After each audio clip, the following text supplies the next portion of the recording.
Hey guys, it's Neffy. How you guys doing today? Thank you for joining me once again. Excuse me. As you guys know, I am an urban apologist. I answer questions regarding being Black and being Christian. And so the other day I was tagged, or somebody forwarded me a video from a guy named Dante Fortson, who was doing a video, was supposed to be some sort of expose about me in review of the video I done 2 months ago about the kingdom of Xweda in West Africa and whether or not it was named after the tribe of Judah. So he was very disrespectful. I don't know him. I have no personal contact with him. He thereafter proceeded to come to my Facebook page and basically taunt me. But, I understand that this is a spiritual battle and that, I don't take it personally. I've learned in apologetics, and this is something that I teach my fellow Christians. When people come at you personally and say all manner of evil against you, don't worry about it. They're charged to Christ. This guy says he's a Christian. I don't know. By their fruits, we know them, right? So I'm going to basically walk you through his video. His video is 2 hours long.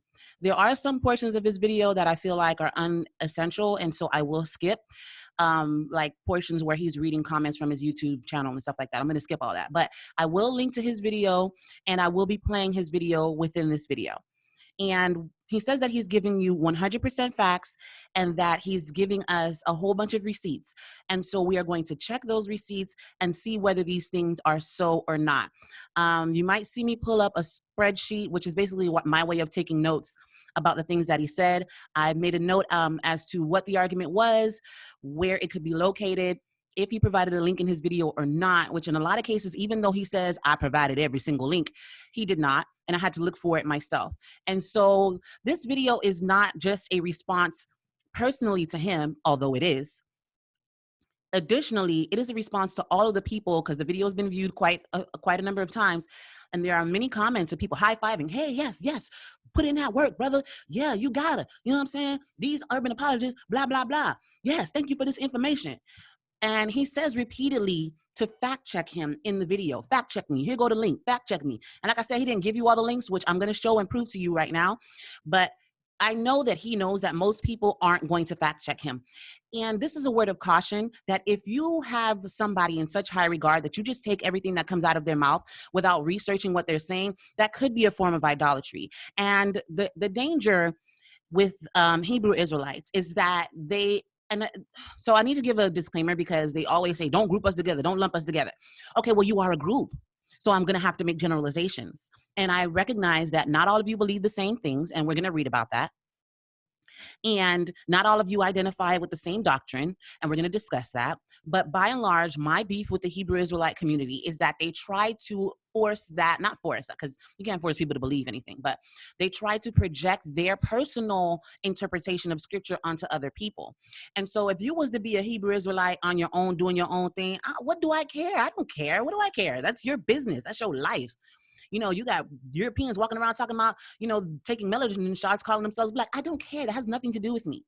When you come to my page, try to hijack all of my posts to preach your doctrine, and then tell me that I am somehow denying the Most High God by failing to acknowledge that I am an Israelite, that's where we got a problem, baby.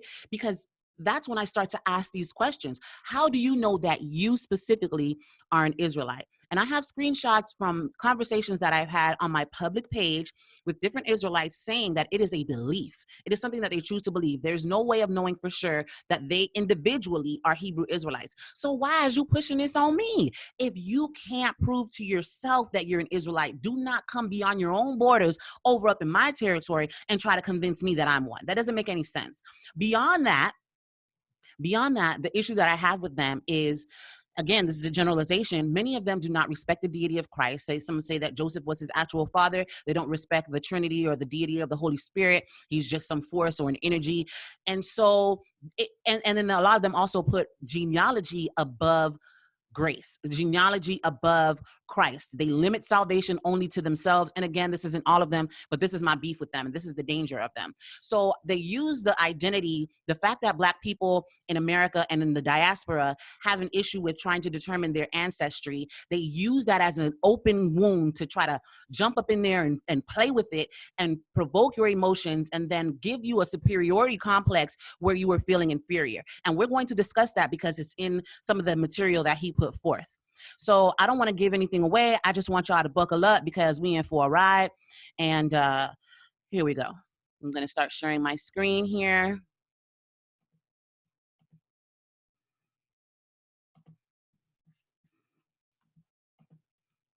All right, so I'm going to just let you hear the introduction.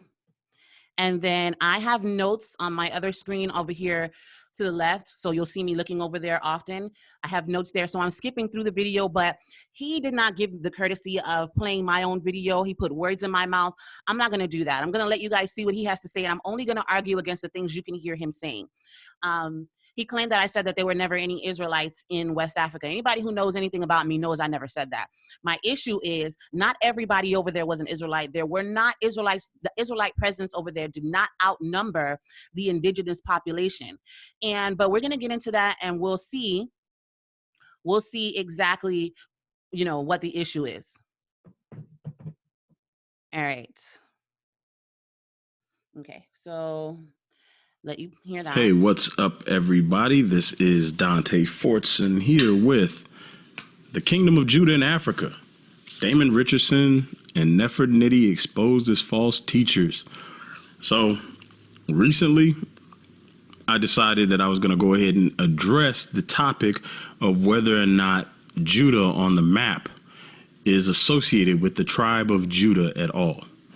And during that research, I came across Nefertiti's video in which she also plays a clip from Damon Richardson, and both of them push out some of the worst research I've ever heard, which to me can only be amounted to they didn't bother to look as they pretended to, or they did look and they found it and they decided to spread a false narrative anyway. Please keep that in mind, what he says happened, because we're going to hold him to his own standard. The Bible says, whatever measure you use to judge other people, that's the one that will be meted against you. So, and you guys are going to see what I mean. I'm going to give you 100% proof. Keep that in mind as well. He's giving us 100% proof. Let's hold him to that standard. Tonight, that Judah on the west coast of Africa was indeed the tribes of Judah, the tribe of Benjamin, and the tribe of Levi. So before we get to that. Okay, so that was his introduction, and I'm skipping ahead. And like I said, you can watch the video yourself. I'm not skipping anything pertinent because I don't have 2 hours to sit here. I'm going to go through what I think is the most important. I'm also attacking each one of those arguments. I'm not skipping any arguments. I'm skipping like the dicta, the side talk. I say we, I mean Israelites. And we're saying that because it sounds like Judah, we associated with Judah of Israel. Let me ask him, what other Judah do you know about in history? That's the question for everybody out there, Black Christian, white Christian, whatever. What other Judah do you know about in history? Okay, so this is a straw man argument. First of all, he's making the argument that the word Judah absolutely must relate to Judah. But in my video, I explicitly stated, as a matter of fact, let's go to my video. I had it paused for a different section. We'll go back to 904. But I explicitly stated that the word Judah in the original French and Portuguese means something else. So he's pretending as though there's no other meaning for these words. I'm trying to find the right spot. I don't want to have y'all sitting through extra stuff. Let's see. I think it might be right here.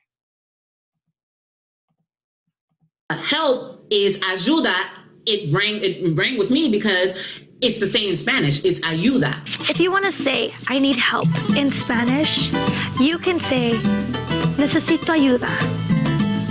Necesito ayuda. And again, if you watch that video about the letter J, you'll see how the letter Y and the letter J are pretty much the same sound or pretty much the same letter interchangeably. Okay, so This is important as well, but we'll come back to that. So there is an argument for what the word means, and it does not mean tribe of Judah. So he's saying, what other tribe of Judah is there? But I never said tribe of Judah. I said the word ajuda means something else in a different language. Okay, so now we're going to skip ahead to the next point.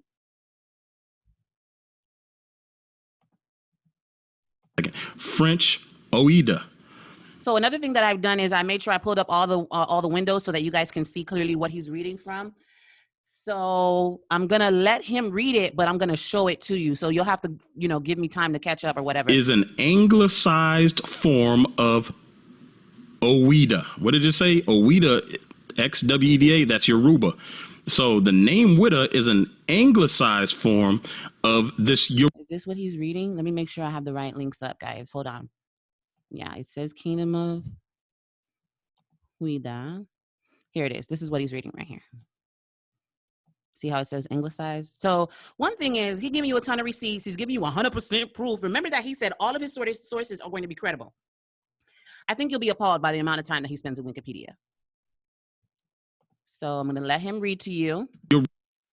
Yoruba word, it says from the Yoruba language of Benin. So right there, Damon Richardson lied. He said the French named this place. No, the Yoruba named this place. And the French anglicized the word. That's the first lie. And if you go see, Nefertiti says she was inspired by this lie.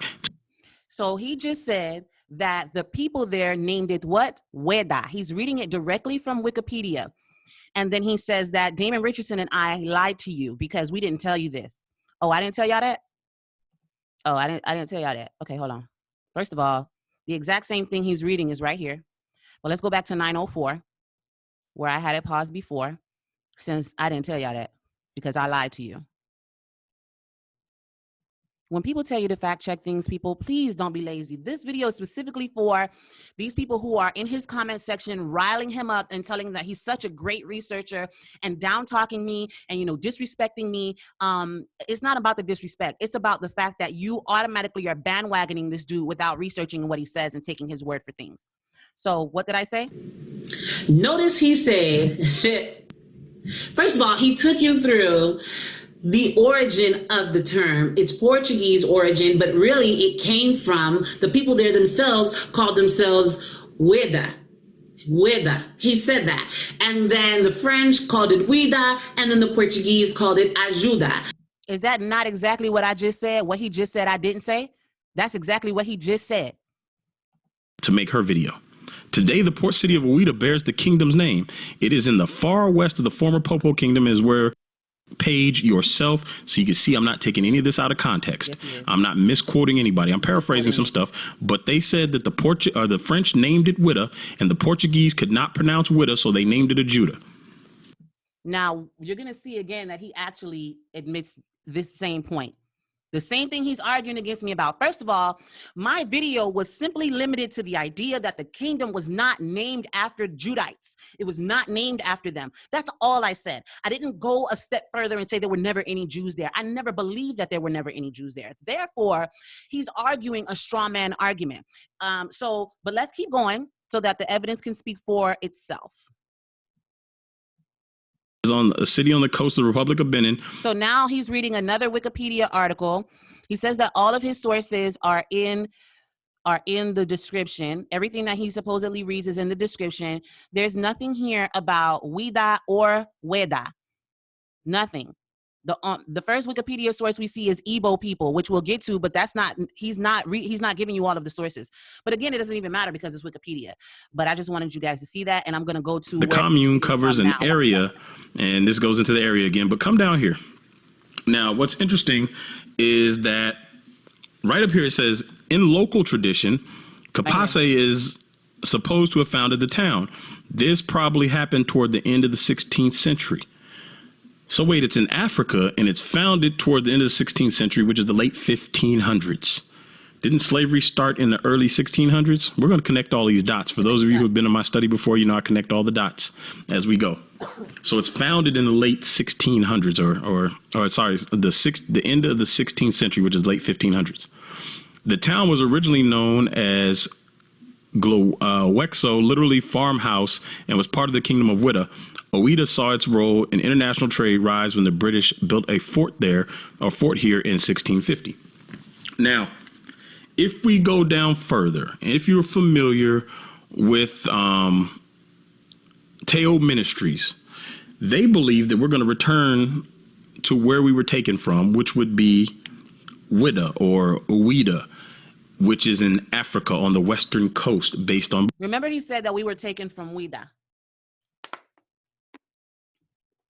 Bible verses. And you guys can go check out their studies if you want the details on that.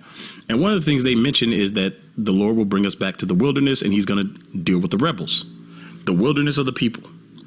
And if we continue reading the history of Xweda, we read this. Xweda troops pushed their way into African interior, capturing millions of people through tribal wars and selling them to the Europeans and Arabs. By 1716, the massive English slave trade ship Xweda Galley arrived to purchase 500 slaves from King Hafun to sell in Jamaica. The kingdom of Xweda had become the second largest slave port in the triangular trade. The kingdom of... Okay, so he just said, first of all, he said that we came from Xweda, right? And then he read to you from Wikipedia where it says that the people in Xweda were actually slave catchers. They did not export people from Xweda. The Xwedites, the people from Xweda, went into the interior and on behalf of the Europeans, capturing slaves in order to then sell them to the Europeans. What he just read to you out of his own mouth. Therefore, what I said in my original video about the fact that even if it had been, I'm not even going to have to play it, but even if it had been Judah, let's say that Judah did mean the tribe of Judah. Let's say that Xweda did mean the tribe of Judah. That means that the Jews were actually capturing slaves and sending them off to the Europeans. It doesn't mean that the Jews themselves were captured. It doesn't make sense. It doesn't logically add up. Furthermore, what you guys are failing to see, and the fact that he's just slipping by y'all should be ashamed.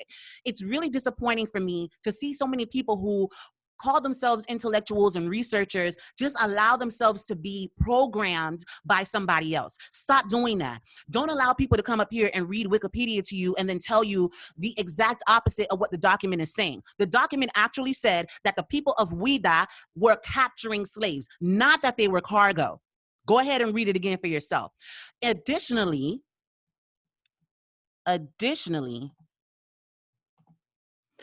they even had a slave ship that was called Judah, Xweda. Now, where did the people of Benin get the name Xweda? Did it have anything to do with the Jews? That's what I need you to answer. Follow the logical steps. Think, people. He's saying that because the Portuguese named it Judah, that means tribe of Judah. But he just admitted that his own Wikipedia article that he read said that it was an anglicized form of... Anglicized means Europeanized. It was an anglicized form of Xweda. Where did the name Judah come from? It comes from Xweda. It does not come from tribe of Judah. He said it out his own mouth. But let's hear him say it again. Let's move on. Because he did an entire 2-hour video about how I lied to you. And in the first 10 minutes, additionally in the 15 minutes, he admits the exact same thing that I said. So he spent an hour and 50 minutes arguing about something that I never even it wasn't even my point. You already ceded to my point, sir, in the first 10 minutes of your video. So, but let's hear him say it again, because we already heard him say it at the 10:50 mark when he read from that Wikipedia article. 100 to 1604. So he's reading now from another Wikipedia article. This is Wikipedia article number 3. 3 sources, and they're all from Wikipedia thus far. Another Wikipedia article, Dahomey, which is not found in his description box where he promised that he would give you all of his sources. All of this stuff he's selling things. All of this is sales. So his sources stop right here with History of the Jews. There's nothing in here about Dahomey, but what difference does it make? Because you could look it up on Wikipedia, and that's what we're going to do. So let's go to Wikipedia once again. Matter of fact, let me press play so you can hear him. And then I'll go back to Wikipedia. Last king, Benhanzin, was defeated by the French, and the country was annexed into the French colonial empire. He's right here.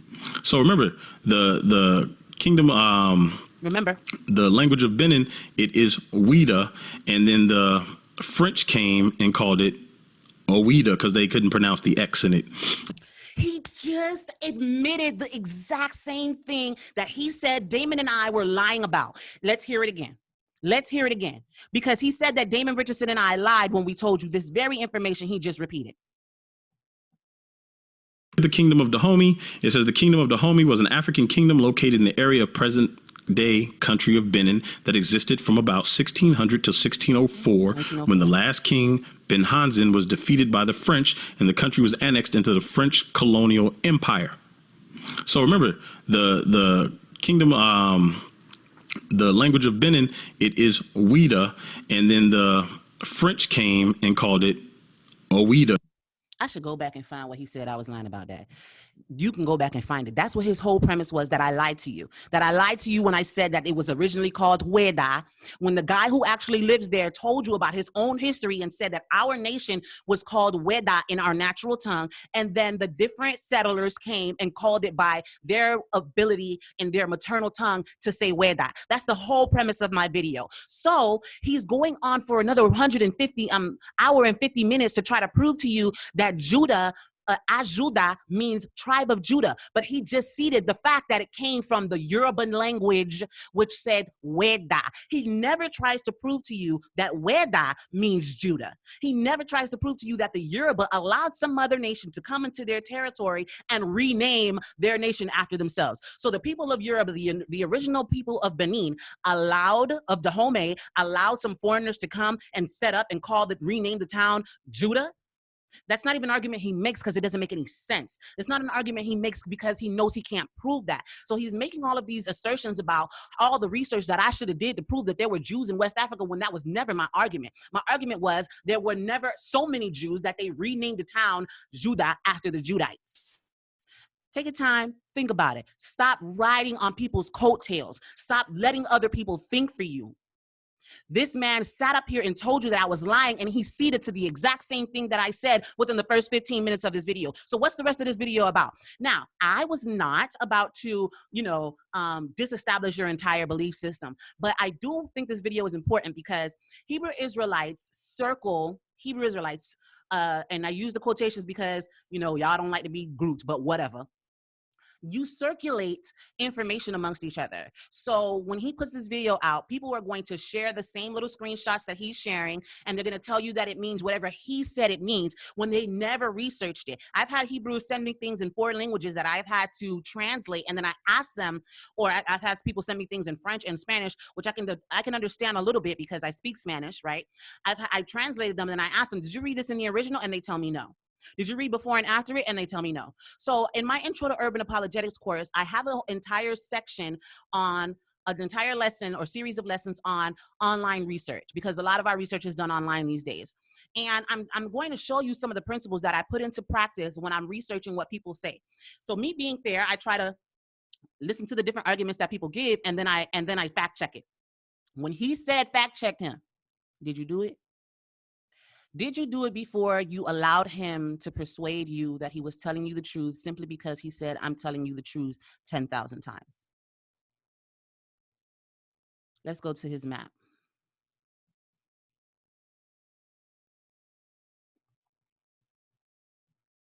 There's a map that's older than the Emmanuel Bowen map. It is an English map, and it was given to Charles, Earl of Peterborough. And so Peterborough is in England, so it's another English map that they don't even touch on. Now, it says over here, Jude, I know you guys can't see this. I'm going to zoom in a minute. In the Guinea area, this notation right here in the Guinea area is what's of importance, because on these maps, as I mentioned before, the more accurate, the more money you could get. And this was a present to somebody of nobility, an Earl of Peterborough. So if you zoom in on this map, we find an interesting clue, because if you go back and listen to Damon Richardson and Nefer Nitti, they didn't name this place because Jews were there or Judah. Didn't he just tell you from Wikipedia why they named the place Weda, Judah? He repeated it himself, and now he's telling you that even he's lying? Because if I'm lying, then he's lying to you too, because he just said the same thing that I said. It was there. And yet we see this interesting clue here. I am credibly informed that the country about 100 leagues north of the coast of Guinea is inhabited by white men, or at least a different kind of people from the blacks who wear clothes and have use of letters, make silk, and that some of them keep the Christian Sabbath. So they said white men, or at least a different kind of people from the blacks. And if you keep studying, you'll see the mulattoes were transported down to the western coast of Africa. He is never again going to mention the word mulatto. He's going to tell you to ignore the fact that it says white people, that it says white men. And I'm going to show you that they were, in fact, white men. But he wants you to believe that they were mulattoes or that they were black. But he's not going to prove that they were mulattoes. But let's just go ahead and let him talk. Now, it's interesting that it says a different kind of people from the blacks who wear clothes and have use of letters, make silk, and some of them keep the Christian Sabbath. Not a huge deal. Christianity was spreading, right? This 1710 map of Xweda or Xweda. Not a huge deal. Christianity was spreading. Christian Sabbath, he identifies as Sunday. But they were Jews, though. And we see that over here in the slave clothes. Fida to the French. So now, I'm sorry, to the Dutch. We saw that in the Wikipedia entry. So they say that the Portuguese, or the French named this place, and the Portuguese couldn't pronounce it. But now we see on this map, an English map, that I'm going to have to point it out every time. The fact that he agreed with me and he read Wikipedia, his own source, his own credible source, agrees with me that the original people called it Xweda, the French called it Xweda, the Portuguese called it Ajuda and shortened it with Judah. But go ahead on, brother. Keep on. Somebody is keeping the Sabbath down in that area. Why would they be keeping the Christian Sabbath or Sunday? He calls it Sunday. He calls it Sunday. I didn't call it Sunday. He called it Sunday. But they're Jews, though. Jews keep Sunday? What Jews you know? That is something that they should have found and followed if they were serious about this subject. But neither Damon Richardson nor Nefertiti chose to share this with you. And this map was made 37 years before. I want you to understand something. This wasn't my argument. This does not serve my argument that they named it after the Jews. Once I showed you that the Yoruba people called it, the people of Benin called it Xweda, that was the end of the argument. But again, we're going to spend the rest of this video of him creating a straw man and trying to make me look like a liar with this straw man argument. And then we're going to see whether his receipts check before out. The Emmanuel Bowen map.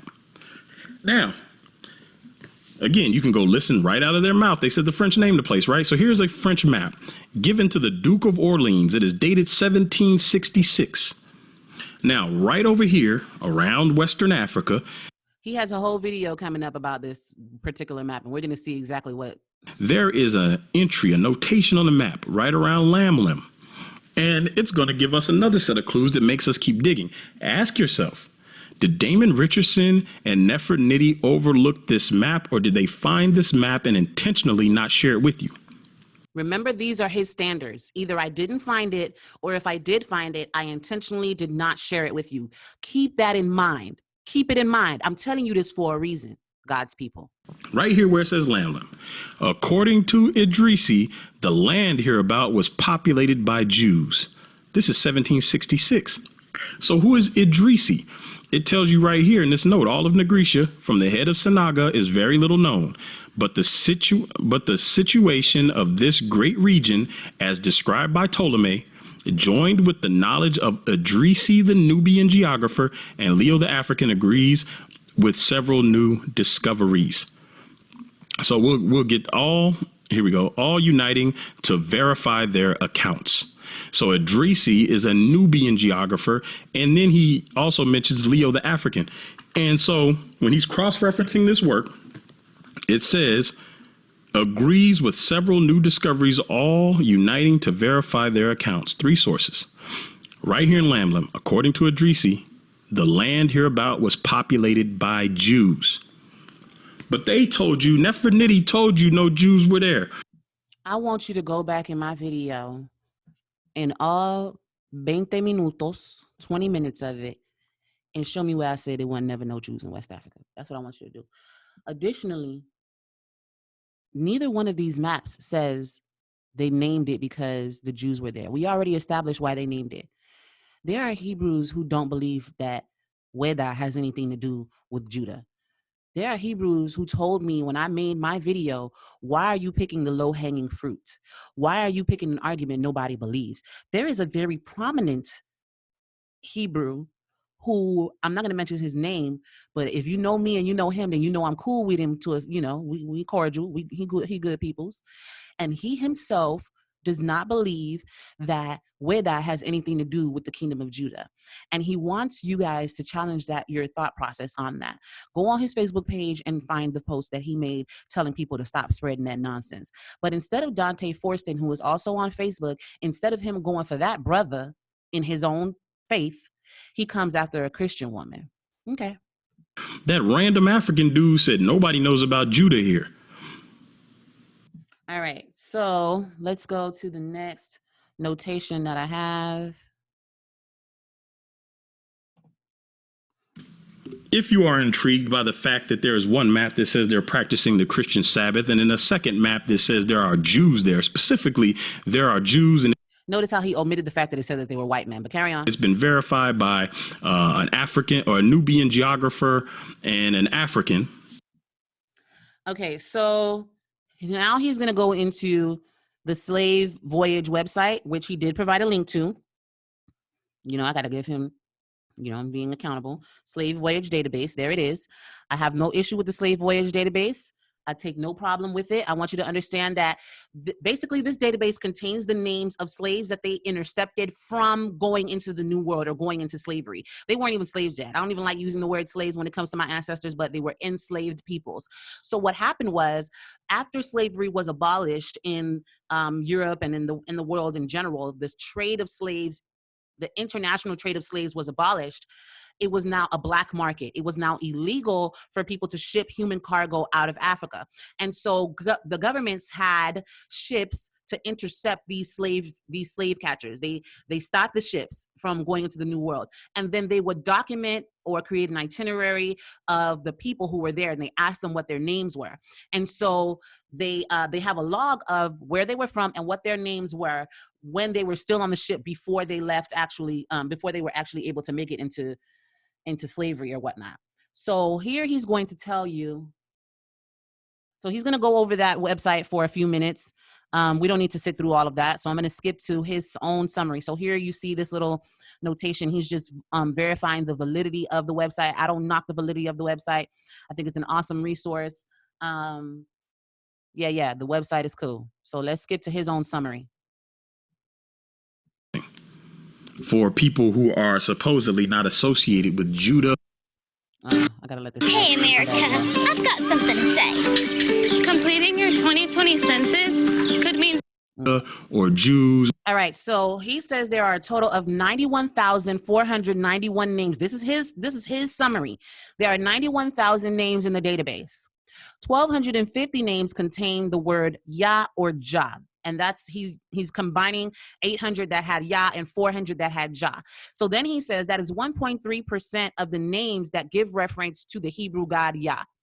1.3% of the 91,000 that didn't actually make it into slavery but were intercepted. 1.37. So I want you to tell me, let's just say that this is a microcosm. This is a small example of what slavery happened at large, right? Because if 1.3% of them he's saying are Hebrew, out of the 91,000, then how many of them were actually Hebrew in slavery? And so this is my beef with the whole issue. This is my beef. You're going to sit here and use this 1.37% to say that every single one of us is a Hebrew Israelite. If your mama and your daddy came from West Africa, or mother or father, typically they go with father, came from West Africa, that means that you're an Israelite. How do you determine that you're part of the 1.3%? It's a belief. And this is what they've told me over and over again. It's a belief system. Matter of fact, since y'all might not believe that this is coming out of their own mouths, when they tell me that it is a belief system, let me stop sharing my screen for a second so I can get into my email and show you. Hold on a second. I'm going to show you what they say out of their own mouths when I question them about how they know they're Israelites.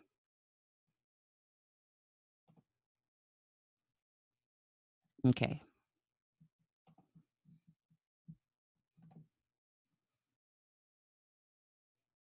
Okay, here it is.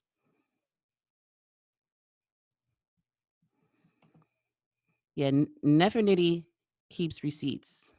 Hold on. Oh, my bad. It's these two. Okay. Okay, sorry. So the guy challenged me and told me to check all of his facts and all that. So that's what we're doing here. Let me screen share again. All right. So this brother says, I'm one of those Israelites who the radical camps will call a Christian Israelite. I don't believe every single person brought here on slave ships were bloodline Israelites. I don't teach hate for any other nation or salvation for Israelites only. I don't believe being Israel guarantees salvation. I'm noticing most sincere Christians who have an issue with the Israelite movement really have an issue with these radical camps. That's me. That's me. I have an issue with y'all radicals. I have an issue with everybody who disagrees with what he just said. I have an issue with salvation being only for Israel. I have an issue with y'all saying every single person who came over here was an Israelite. So then I asked him, if you don't believe every person was a Hebrew on the ships, how did you arrive at the conclusion that you are? Remember, this is me asking you, how do you know that you are? Because you want me to believe that I am. And then it says, then he says, it's a belief like anything else. Belief like anything else. Truth is, no one actually knows for sure. I believe it, but hey, if I get to the kingdom and find out I'm a Gentile, so be it. I'd rather serve the kingdom than be in that lake of fire. This is the whole thing. It's a belief. It's not fact-based. It's and we're gonna get into why they believe it, but it's a belief system. Okay, let me close this. Now, my next stopping point is around here. That keep the Christian Sabbath. We are now back to Wikipedia. So 1, 2, 3, 4. We in Wikipedia some more. Hold on. I don't think I pulled this one up. Let me pull it up. What is this? Igbo people. So this one is in his thingamajiggy. In his description box. Another ad, bro. There are white people, or at monetizing least this a thing, bro. You different making kind that of money, people dog. that Get your money, dog. What kind of world do you want to live in? I want people to wear what they want. Ain't my fault. It's ads. He put the ads there. I want to keep the Christian Sabbath. He assumed they were white. He tells you that the source that he used assumed that they were white, but he wants you to override. He's telling you these are valid sources and then tells you only believe the part that he agrees with. That is, don't allow people to think for you. The map said that he said was credible, said that the people were white, but over and over again, he's trying to discount that and tell you not to accept it, but why he's still using the map. Why you use the map then? Is it credible or is it not? The map says Jews. So now we're seeing that the Igbo are an unknown group. They don't know how they came to form there, which means they're not from there. They're from somewhere else. No. Yeah. So we gonna go back and maybe I skipped too far ahead because let's let him read this thing, child. Go ahead. The Igbo people, also spelled Igbo, I-B-O, and formerly also Ibo, Iboans, Hebrew or Hebo. Natively, and if you click this right here that says listen, it will pronounce it for you, and the voice says Ibu. Notice how he stopped. It says a native. They are a group native to the present day South Central. Native. Didn't say they were foreigners. They're natives. Okay, carry on, bro. So that's why I said if you add the H onto the front, it becomes Hebrew. If you click the link, it will tell you how it's pronounced. So let's listen. Ibu. He's right. Okay. Ibu. Okay. All right. Come on. Let's go. In the slave ledger. My bad. I shouldn't have closed that. Reopen. No biggie. Ibu. Let's go back. All right. He's reading for us. It is spelled Ibu. E-E-B-O-O. Or E-B-O-O. So Hebrew. Okay. The Hebrews, or Hebrews as we would pronounce it, are an ethnic group native to the present day South Central and Southeastern Nigeria. Yeah, they're native. Weren't they taking people from Nigeria? We just read that. They were taking people from Lagos, Nigeria. There has been much speculation about the origins of the Igbo people, as it is unknown exactly how the group came to form. So their origins are unknown. And remember, the map said that there are people that keep the Christian Sabbath. There are white people, or at least a different kind of people that keep the Christian Sabbath. He assumed they were white. The other map says Jews. So now we're seeing that the Igbo are an unknown group. They don't know how they came to form there, which means they're not from there. That is a conclusion that he's drawing for you. This is what I'm talking about when I say you are letting this man think for y'all. Read it for yourself and see if it actually says what he said it says. It says, one, that they're native from there. Then it says there has been much speculation about the origins, as they don't know how the group came to form. It doesn't say where they came from. Okay, but then he wants to harp on this portion right here, so we're going to let him do his harping. Go ahead, from somewhere else. We're going to keep going. They're in Nigeria. Keep going. Geographically, the Igbo homeland is divided into two unequal sections by the Niger River. The eastern, which is the larger two, and the western section. The Igbo people are one of the largest ethnic groups in Africa. So now we see that there is a divide along the Niger River into two groups. This is about to become important. This is going to come back up. Now, again, had Nefertiti or Damon Richardson just went to Wikipedia and typed in Igbo people or Igbo. For what? What I need to type in Igbo people? Is it going to prove that Judah was named after the tribe of Judah? Or is it going to show me exactly what you said, that the people of Yoruba called it Xweda? Type in Igbo for it. Go ahead, though. Go ahead. They could have found this information that these people weren't originally from there. And that. Did it say that? But did it say that, though? But did it? They're divided into two separate sections. Now, me as a researcher, which, again, I hate to call them researchers. He hates to call me a researcher, but 1, 2, 3, 4, 5 articles he read so far, and all of them was from Wikipedia. Because what they did wasn't research. It was all opinion based on some random dude in a jungle. The researcher in me makes me want to chase down, like, if they're not from there, where are they from? First of all, he the one that said it was not from there, but go ahead. So let's go read some of this. Let's read some of that. And the reason I want to read some of this is because it gives us another clue. Traditional Igbo political organization was based on a quasi-democratic Republican system of government. In tight-knit communities, this system guaranteed its citizens equality as opposed to a feudalist system with the king ruling over subjects. This government system was witnessed by the Portuguese who first arrived and met with Igbo people in the 15th century. So that's the end of the 1400s. So now we're moving closer to when they first arrived, the Portuguese. And the Portuguese are going to come up over and over again, with the exception of a few notable Igbo towns such as Onitsha,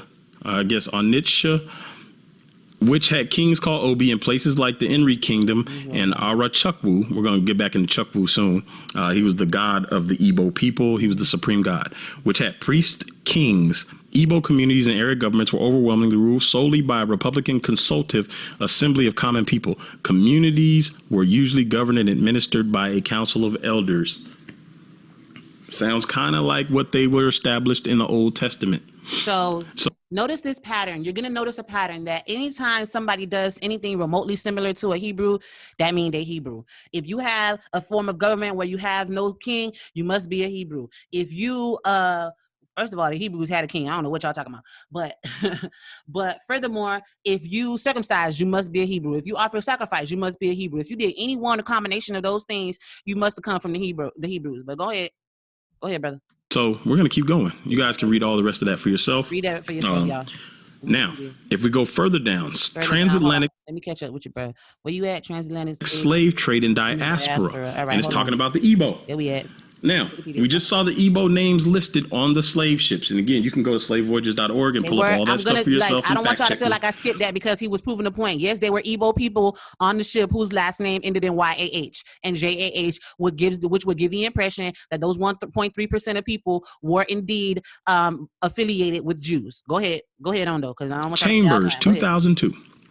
Argue that many of the slaves taken from the Bight of Biafra across the Middle Passage would have been Igbo. Many of them. That's important. So we know Igbos were taken. Again, not proof of anything, not proof that they are Israel at all. Bruh. These slaves were usually sold. He said it, not me. They ain't proof of nothing. It's not proof of anything. But carry on, brother. To Europeans by the Arrow Confederacy, who kidnapped or bought slaves from Igbo villages in the hinterland. Igbo slaves may have not been victims of slave raiding wars or expeditions. Y'all need to recognize, did he ever say that the people who are Igbo were from Xweda? Think for yourself. Don't just be fed what this man is telling you and conclusions that he's drawing for you when you just eat it up. Think, did he ever tell you that the Igbo people were in Xweda? Remember that he read for you off of Wikipedia that the people from Xweda went to the interior and captured people. So which one is it? Are Jews capturing Jews? Was the kingdom of Judah named after Jews? Was the kingdom of Xweda named after Jews who then went into the interior and captured some more Igbo Jews? Are they two different kind of Jews? Come on, now think, people, now. but perhaps debtors or Igbo people who committed within their communities alleged crimes. With the goal for freedom, enslaved Igbo people were known to the British colonists as being rebellious and having a high rate of suicide to escape slavery. Now, this is important because it tells you here that they are known for having certain characteristics, and that's going to come up later, and I'm going to show to you exactly why that's important. But hold on, let me let the brother talk. Go ahead, bro. So if you didn't know it, Michael B. Jordan was talking about in the Black Panther movie when he said, "Bury me in the ocean with my ancestors." This is what he was talking about. They would commit suicide to escape slavery. There is evidence that traders sought Igbo women. Igbo women were paired with Koromanti or Akin men to subdue the men because of the belief that the women were bound to their firstborn son's birthplace. So they have characteristics that they have assigned to Igbo men and Igbo women, as well as characteristics that they assign to the Akan men, because they believe that the Igbo woman could subdue Akan men. Remember, they're attributing characteristics to these people by their groups. So when they say, oh, they knew exactly who they were going to get and what type of people they wanted, nowhere will you ever find that they said that they wanted to get Igbo because they were Hebrews. They wanted to get them because of what they believed their characteristics were. It is alleged that European slave traders were fairly well informed about various African ethnicities, leading to slavers targeting certain ethnic groups which plantation owners preferred. Particular desired ethnic groups consequently became fairly concentrated in certain parts of America. The Igbo were dispersed to colonies such as Jamaica, Cuba, Saint Dominique, Barbados, the future United States, Belize, Trinidad, and Tobago, among others. So now, he's going to give you a conclusion. We see that they were targeted. Mm-hmm. If we go down to that second paragraph there, it is alleged that European slave traders were fairly well informed about various African ethnicities, leading to slavers targeting certain ethnic groups which plantation owners preferred. Now, if you go back to Nefertiti's video, she started out the video mocking the brothers and sisters, saying that these people knew who they took. And yet we find here that there is an allegation that the European people, knew who they were taking and they preferred specific ethnic groups. What I said was the people assumed that the Europeans knowing who they were taking meant they knew that they were taking Jews, because that's the assertion that y'all make. He didn't argue against that. He argued against me saying that they knew who they were taking. I didn't say they didn't know. I said that there was no correlation with them knowing that they were Israelites. But go ahead. Oops. So even if those brothers were wrong about whether or not this is Judah, they are right about the fact that these people knew exactly who they were taking. And Nefertiti mocked that. All right, where are we in the video? Damon Richardson, I didn't hear him mock that because I didn't hear his entire speech. Okay, however, he does mock the fact that these brothers associate this with Judah.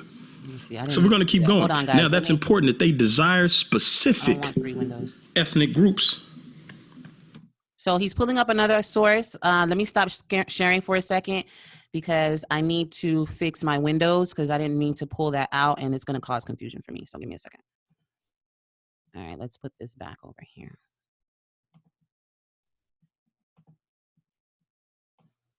And he's, no, not here. And he's moving on. There we go, to another source. Where's the source? I don't think I pulled it up, so let's pull it up.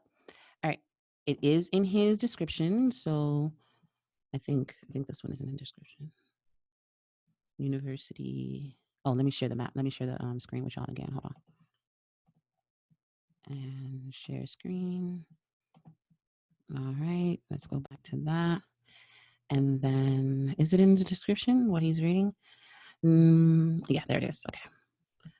So I'm going to show you his video so you can know that I'm pulling up the same pink document that he has open, Igbo People Origins and History by Catherine Slattery. So this is the same, okay? So I'm going to let him read to you.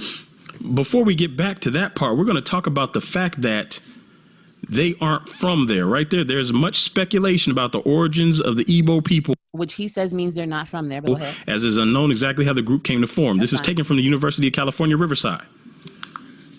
Now, here's the source from the University of California, Riverside. This link is in the description. You can read this for yourself. This is a paper. It says, let me back up. This project was completed under the direction of Dr. Leon Litvak as a requirement for the MA degree in Modern Literature Studies in the School of English at the Queen's University in Belfast. So we have names and credentials we can look up. This is another university. We can look up the credentials of Dr. Leon Litvak, but this person was a student. So those of you who, again, when we talk about online research, a lot of times universities allow their students to use the platform to publish materials because publishing materials is often a requirement for graduation. And so they allow them to get some sort of experience with putting public information out there as a result of their research studies. So what this person is studying for the MA degree in modern literacy. That's just something that I wanted to point out just so you guys can know the difference. But go ahead on. Document. So if you have a problem with what this says, take it up with them. It says Igbo land is the home of the Igbo people and it covers most of southeast Nigeria. There's Nigeria again. This area is divided by the Niger River into two unequal sections, the eastern region, which is the largest, and the midwestern region. The river, however, has not acted as a barrier to cultural unity. Rather, it has provided an easy means of communication in an area where many settlements claim different origins. The Igbo are also surrounded on all sides by other tribes, and it gives a list of tribes. Now, this is the important part where the Wikipedia article drew from. Now, the origin of the Igbo people has been a subject of much speculation, meaning they don't know where these people came from. And it is only in the last 50 years that any real work has been carried out in this subject. Like any group of people, they are anxious to discover their origin and reconstruct how they came to be how they are. This is very important, and it's something that's going to come up again in his own sources. So it says that they are anxious to discover their origin and reconstruct how they came to be how they are. It's really moving, some of the stuff that I'm about to show y'all. I really hope that you're paying attention. You know, some of us, when we watch things, we let down our guard and our brain goes into receipt mode and we allow it to override our thinking barriers and our scrutiny barriers. Do not allow anything I say or anyone else to override your scrutiny. Think actively, pay attention, actively engage, and scrutinize the information for yourself and see whether this brother is telling you the truth, the whole truth, and nothing but the truth. Go ahead on, bro. Their experiences under colonialism since Nigeria's independence have emphasized for them the reality of their group's identity, which they want to anchor into authenticated history. They want to anchor their group identity into authenticated history. This is his source that he got from Wikipedia, which I don't mind, pulling up Wikipedia and using a different source, but don't just read off of Wikipedia itself. And the reason why you shouldn't be reading off of Wikipedia, it's because it is contributor based. So people can just go on there and type whatever. For all I know, all of these articles could have been revised or written by Hebrew Israelites who have the agenda of trying to paint a certain picture, but I'm not saying that they did because it actually argues against him. Again, in the first 15 minutes of the video, he already said that he agreed that the people of Benin called it Xweda. So all this other stuff we're talking about is irrelevant. However, when you read Wikipedia, as I'm teaching in my course, you don't just read Wikipedia because people often don't know how to differentiate between fact and opinion. And so they'll give you facts and then offer their opinion and they assert it on the same line as though it were fact, just like the rest of the things that he's been saying. He says that there's speculation as to their origin. That means that they're not from there. So he's giving you his opinion blended with the fact, and then you allow that to register for you as though the whole piece were fact.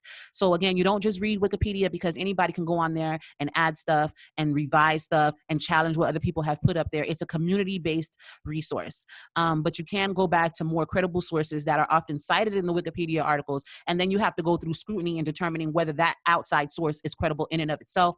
But okay, carry on, brother.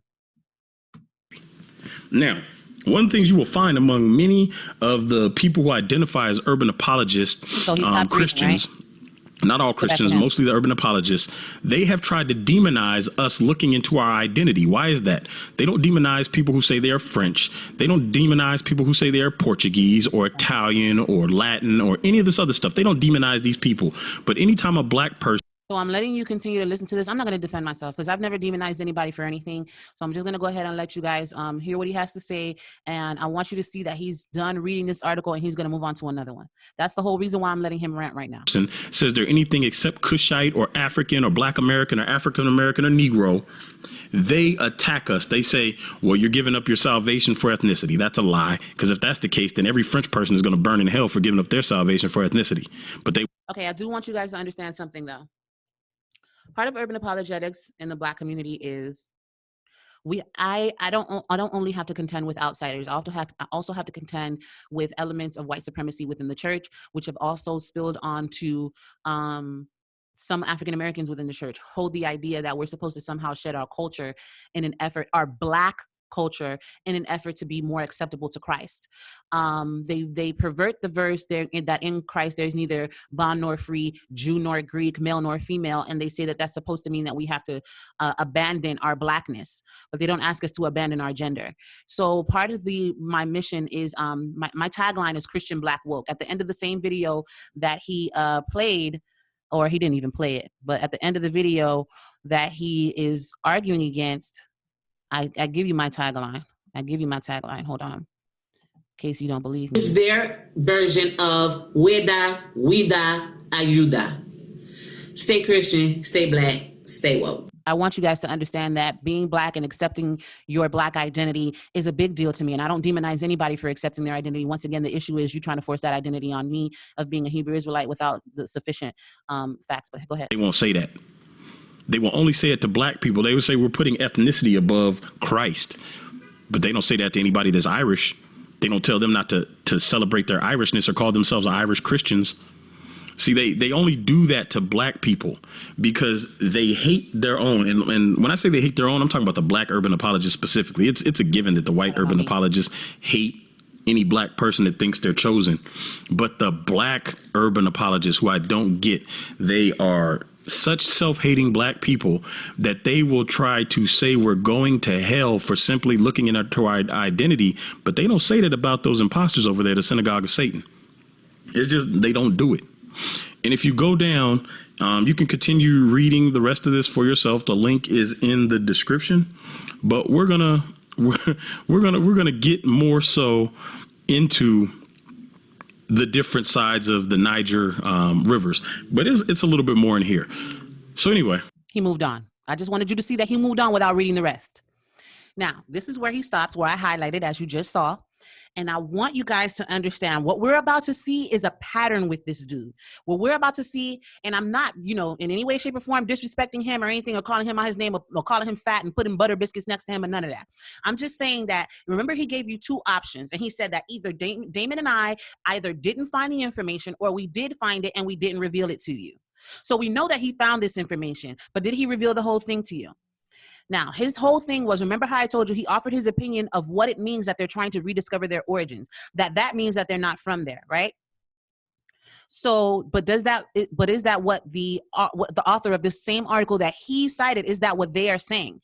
It says, so he stopped here, authenticated history, and then he says, it says, Prologemina, to the study of the culture history of the Igbo-speaking peoples of Nigeria. So that is the source from which that information comes. And then it says analysis of the sources that are available. And then here in parentheses, it says fragmentary oral traditions and correlation of cultural traits. So these fragmentary oral traditions and the correlation of cultural traits have led to the belief that there exists a core area of Igbo land, and that waves of immigrant communities from the north and west planted themselves on the border of this core area as early as the 9th century. This core area, Oweri, Orlu, Okwigi, forms a belt, and the people in this area have no tradition from coming from anywhere else. What did he say? That they're not from there? Remember he read this? The Igbo are also surrounded on all sides by other tribes. So who's at the core? the Igbo are at the core. And it says here that the core area, the people in this area have no tradition of being from anywhere else. Why did he not read that to you? Why did he just say, okay, let's move on. There's some more stuff in there. That shows you that he was aware, because apparently he says that he read the whole thing. There's some more stuff in there. We ain't gonna read that part. We finna skip along. And y'all in the comment section high-fiving each other and telling him, thank you, brother, for the research. And you didn't even read it. You didn't even take the time to go to the source and read it yourself. And yet you're giving it credibility without recognizing what I just showed you. Once again, the Igbo are surrounded on all sides by other tribes, surrounded by all sides, on all sides. So they're in the middle. They're what? The core. So this core area and the people in this core area have no tradition of coming from anywhere else. Migrations from this area in recent past tended to be in all directions. And in this way, the Igbo culture gradually became homogenized. So the people in the core spread out, not people from the outside came in, because the people in the core were surrounded on all sides by people from somewhere else. But he's telling you that the Igbo in the core are people that came from somewhere else because speculation as to their origin.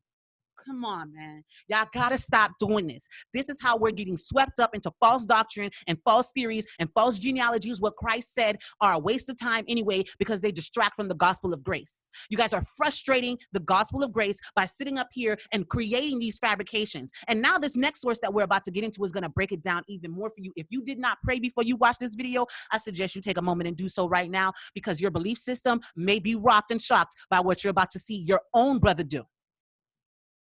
So he moved on to a document entitled The Prroto History of Igbo-Jewish Identity. Let me let him introduce it. Let's move on from there. The Prroto History of Igbo-Jewish Identity, 1890 to 1970. And again, all these links are in the description. You can check me for yourself.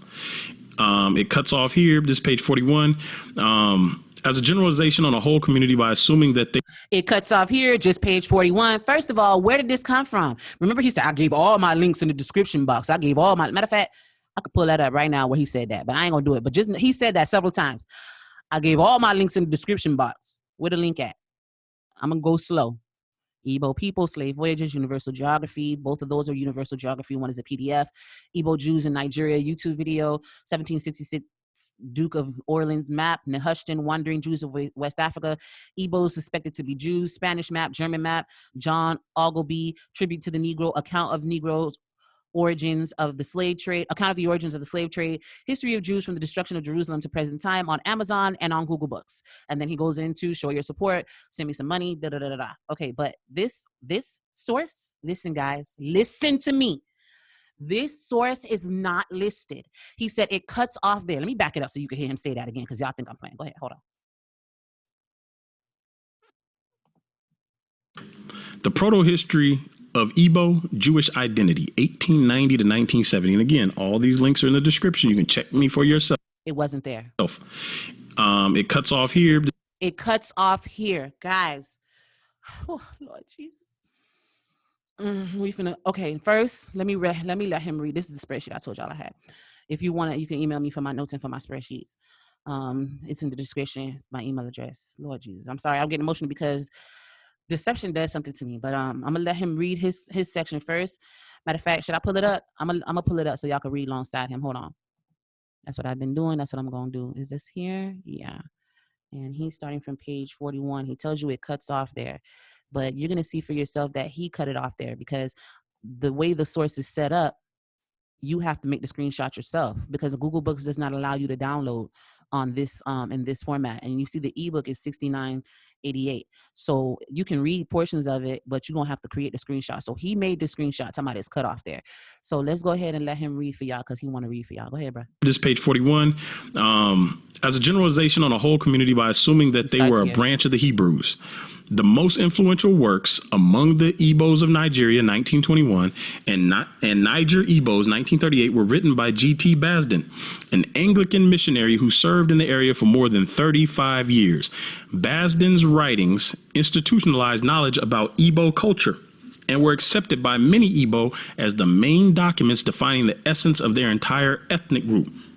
Basden noticed that there are certain customs which rather point to Levitic influence at a more or less remote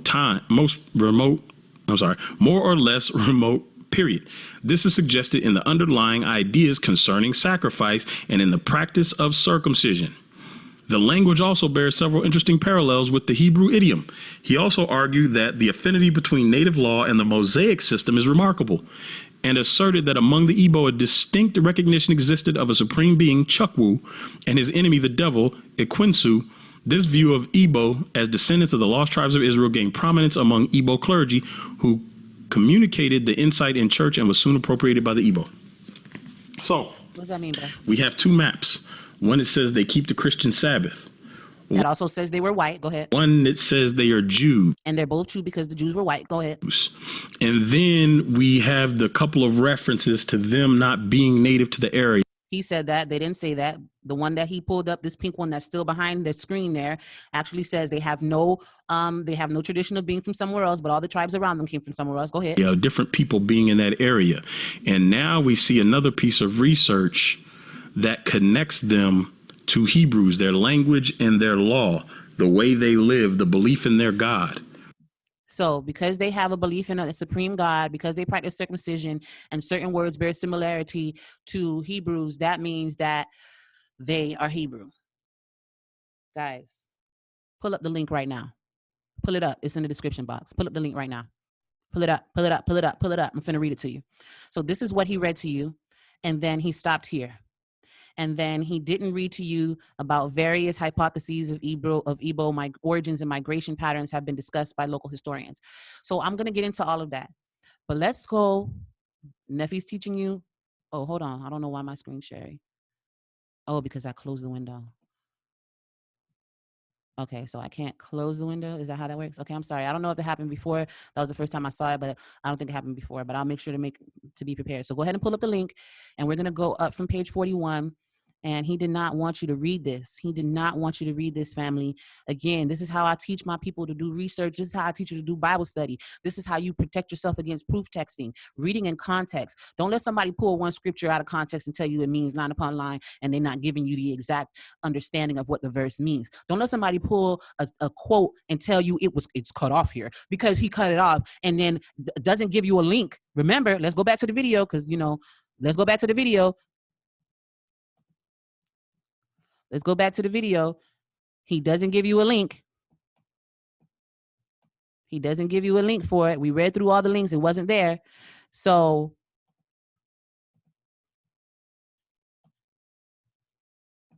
he didn't want you to read this, family. Dear Lord in heaven, please be with the hearts of people as they receive this information.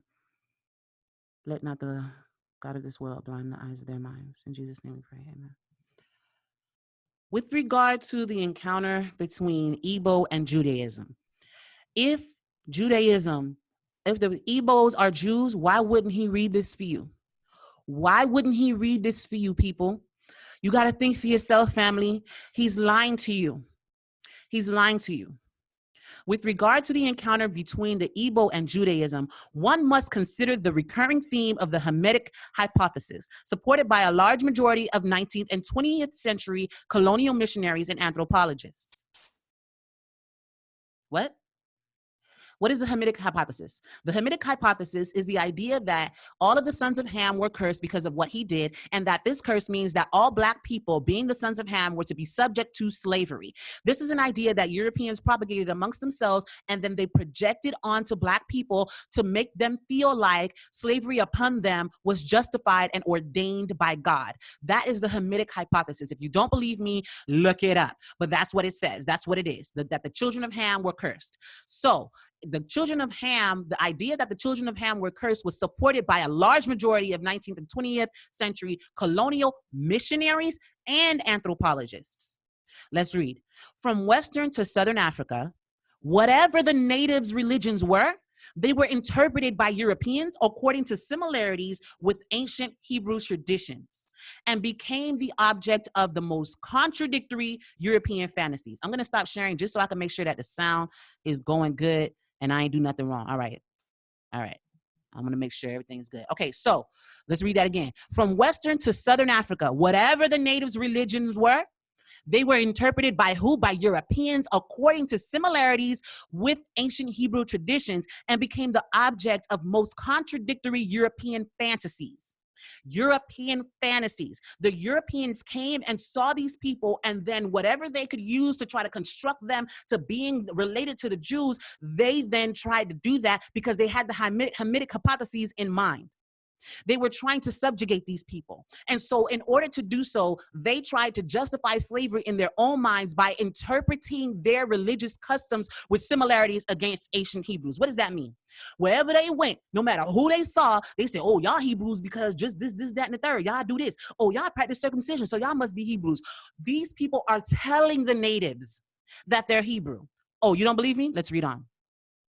The customs, religions, and cultures of the Igbo and Ashanti from Nigeria. So the Igbo are included in this interpretation of Europeans with similarities to ancient Hebrew traditions. He didn't want y'all to read this, fam. Did you read it, fam, before you started high-fiving this man, dude? Let's go on. The customs, religions, and cultures of the Igbo and Ashanti from Nigeria, the Maasai from Kenya and northern Tanzania, the Batutsi from Rwanda and Burundi, the Pils from Senegal and Niger basins, as well as those of the Zulu, Hottentots, and Xhosa from South Africa were compared to those of the Jews. It says that their customs, religions, and cultures were compared to those of the Jews, by whom? By the Europeans who made a fantasy about them being Jews so they could support the Hamitic hypothesis. They made it up. Let's carry on. From the beginning of the 20th century onward, a colonial discourse about Igbo religion developed as soon as government anthropologists and officers such as P. Omri Talbot, C.K. Meek, Darrell Ford, and G.I. Jones surveyed the newly occupied territories in order to identify the customary practices of their inhabitants. So basically, all of these government anthropologists, which it says up here that missionaries and anthropologists believe in the Hamitic hypothesis. So the anthropologists are people who study cities and societies. The anthropologists are coming to these newly occupied territories that are recently discovered by Europeans and trying to identify their practices by comparing them with Hebrew traditions. That's what it says. Read it 10 times if you have to.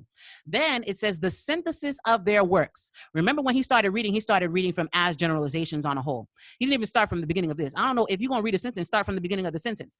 It says the synthesis of their works characterize local features of some societies as generalizations on a whole community, by assuming that they were a quote unquote branch of the Hebrews. It says quote unquote. Why does it have it in quotations? Because they didn't literally believe that they were Hebrews.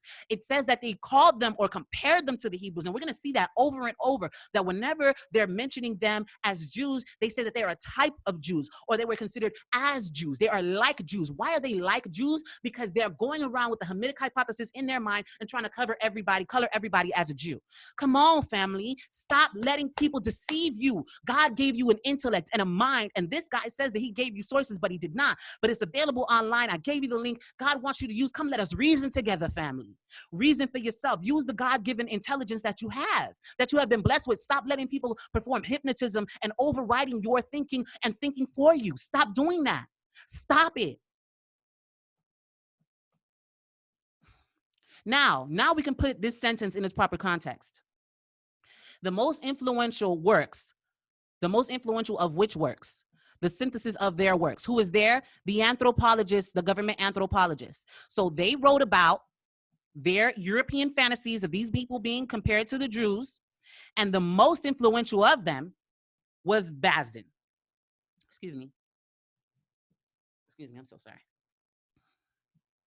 The most influential works among the Igbos of Nigeria and Niger Igbos were written by G.T. Basden, an Anglican missionary. He was an Anglican missionary. Why is that important? Because colonial missionaries and anthropologists had the Hamitic hypothesis in mind. Let's go back. So he is one of these Anglican missionaries who had this hypothesis in mind. He served in the area for more than 35 years. Basden's writings institutionalized knowledge about Igbo culture and were accepted by many Igbo as the main documents defining the essence of their ethnic group. He institutionalized the writings. He came up with the Hamitic hypothesis by comparing these things and then saying, oh, you guys must be Jews. And then it says that it was accepted by them after he drafted it. Let's go on for further clarification. Basden noticed, because of his Hamitic hypothesis, that there are certain customs which rather point to the Levitic influence at a more or less remote period.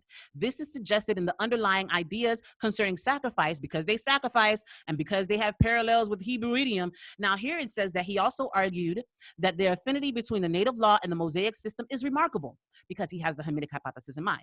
And he came up with the idea that among the Igbo, a distinct recognition existed of a supreme being. So if you have a supreme being, that means that you worship the Most High. So I guess the Greeks who worship Zeus as their supreme being, I guess they were Jews too. And of his enemy, the devil. So if you have a supreme being and you have a devil, you must be a Hebrew. This view of Igbo as descendants of the lost tribe of Israel, pay attention, gained prominence among Igbo clergy who communicated the insight in the church. And it was appropriated by, you know what cultural appropriation is? Is when you take on the identity and aspects of another culture as your own. That's what people say when they see European Americans wearing braids and hoop earrings. They're appropriating our culture. It says that they appropriated it. So let's follow again. I'm trying to take it slow. I know this video finna be long, but his video was 2 hours. So y'all got to give me some grace. Y'all got to give me some room to work this now. So it says here that Basden wrote it down. He institutionalized the knowledge. He made an institution out of it. That's what institutionalized means, right? And then it was accepted by many Igbo, not by all Igbo, but by many Igbo, as the main documents of the essence of their ethnic group. Now we're going to read some more, and it's going to tell you why they would accept what this man was saying. But then it says in this sentence here that the view of Igbo as descendants of lost tribes. Why he didn't read this? Oh, he did read this, as a matter of fact. He did read this. Okay, but now it's in its proper context. The view of the Igbo as descendants of the lost tribes of Israel gained prominence among the Igbo clergy, who communicated the insight in church and was soon appropriated. So they got the idea from Basden, who was a missionary, an Anglican missionary with the Hamitic hypothesis in mind, who compared every culture that he came across with the Jews so that they could justify the subjugation and oppression of these Black people. And then he communicated that to them who already had priests. They already had priests and they had their own religious system. So then he tells the priests that, oh, y'all must be descended from the Jews. And then the clergy communicated that idea in church, and it was soon appropriated by the Igbo. But let's read on. So he skipped all of this, where it says that various hypotheses of their origins and migration, he cut this out, have been discussed by local historians such as Zayn Origi, Iafigbo, and Ishi. She has a book out, Ishi. You might want to see that. Okay. But who try to identify broader trends of migration and expansion when giving historical interpretations of Igbo oral traditions. Legends of origins, even if they widely differ throughout the Igbo area, play a fundamental role in the self-definition of Igbo societies and villages. The Aro region, remember he said he was going to talk to you about Aro Chukwu. The Aro region in extreme east and Nri region in the northwest of the Igbo area are mentioned in traditions as the cradles where Igbo culture can be found. The cradle, you know what the cradle is? Where something was born. The cradle of civilization is the Mediterranean. That's where civilization was birthed. The cradle is where? In Africa. This is what their own tradition says. It doesn't say that they came from somewhere else. Remember the source that he pulled up for you and didn't finish reading, that it said that they have no tradition of being from somewhere else. Their indigenous traditions say that they came from there. So here you can read various traditions. You know, we're not going to get into that. You can read that for yourself. I'm not skipping anything important. It's just going into details about, you know, the Smiths and the iron workers and their ancient traditions about their origins. Now it says the lengthy components of the story of the exile of the 10 tribes are found in the different narrations of this myth in West Africa. But invariably, they establish the fact that the clan founder was a stranger from afar, probably of white origin coming from the east. So here we're talking about in the mythology of the Nri. So go ahead and read that for yourself. I'm getting to a point. We're at page 442. We're on page 42. Let's go on to it because this video is very long. I want to get to some stuff I want you to see, but this is a habit. Let's see page 40. I think it's in page 43. Okay. So I want you guys to go back and read all of that because it gives you different ideas about where the people say they were from. Remember that the Europeans planted the seed in their mind that they're Jews. So it says, if we take into account the sources showing that Jewish traders and caravanners did indeed crisscross the Sahara, one can imagine how a repertoire of religious ideas about African Jews might become part of an alternative tribal history among the Igbo. An alternative to their tribal history, meaning their indigenous history did not include these elements. But let's read some more. Let's read. He didn't want you to read this. From what has been said in the preceding paragraphs, it has become clear that Igbo identity was defined by divergent cultures, dialects, interests, and aspirations. Given the extent and diversity of people involved by the term Igbo and the decentralized character of Igbo society, the loss of their own religious traditions and spiritual heritage contributed to an uncertain self-image among the Igbo people. They didn't feel, remember he himself said they're trying to anchor their history in something that is tangible. He read that for you. And now it's saying the same thing in this article. Well, this is a book, African Zion Studies in Black Judaism. The ebook is $69.98. It says here that given the extent of diversity and the decentralized character of their society, the fact that they lost their religious traditions, and their spiritual heritage contributed to an uncertain self-image among them. This is important, people. They felt like they didn't know who they were. Does that sound familiar? At this early stage of Igbo ethnogenesis, or the beginning of their culture, the cultural elements of the Old Testament spread by Christian missionaries influenced the formation of the cultural framework upon which Igbo people could search for a shared history and perspectives. It says the Christian missionaries gave them this idea that they were Israelites. It says this early stage of the Igbo ethnogenesis, the cultural elements of the Old Testament spread by who? Spread by the Christian missionaries. The Christian missionaries influenced the formation, the beginning, the creation of the cultural framework upon which the Igbo people could search for a shared history and perspectives. Identification with the mythical fate of the Hebrew people was enticing for the non-centralized Igbo societies and cultures, which did not own a common history or a common language. Why didn't they own a common history? Because the central group was from there. All these other groups came and surrounded them. People started moving from the inward out. And then nobody had an idea of they wanted to be one people, and they were decentralized, and they lost their customs by mingling with each other, and they wanted to have a sense of unity and a sense of history. And so it says that they identified with the fate of the Hebrew people. It was enticing for them to identify with the fate of the Hebrew people that was introduced to them by Christian missionaries. The appropriation, remember what cultural appropriation is, the appropriation of Hebrew history and the creation of a larger community by Igbo people, ostensibly out of numerous local ones, led them to a search for origins that gave them back a common past and allowed them to overthrow colonial racism's hierarchy of values. As for the Black Jews movements, which emerged in the United States in the 19th and 20th century, identification with the biblical nation of Israel assumed allegorical and metaphorical significance. The colonized Igbo believed themselves to be the oppressed Hebrews of the Bible and projected their own lives into the narratives of Israel's formative history. It is summarized. The history of the Igbos of Nigeria can be said to be a replica of that of the Jews in the Middle East. The earlier narratives regarding the cultural similarities between the Nigerian Hebrews or Igbos and the world Hebrews shows the events of their lives as Jews or Hebrews in exile in Nigeria were also predicted by God and recorded in the Bible. The Igbos in Nigeria also witnessed the truth of God's curses on the Jews, persecution and hatred, victims of genocide, victim of slavery. So it says here that they drew parallels with their own experience to what the Hebrews experienced, as was told to them by the Christian missionaries who had the Hamitic hypotheses in mind. So the missionaries told them, look, your lives are similar to the Jews. Y'all have some concepts that are similar to the Jews, and they appropriated it The clergy passed it on to the people. It doesn't say that this was an ancient tradition. It talks about their ancient traditions. And then after they got this idea from the missionaries, they started blending it with their ancient traditions and created a new theory, a new cultural ethnogenesis about themselves. This is what it says. This is the source that he used.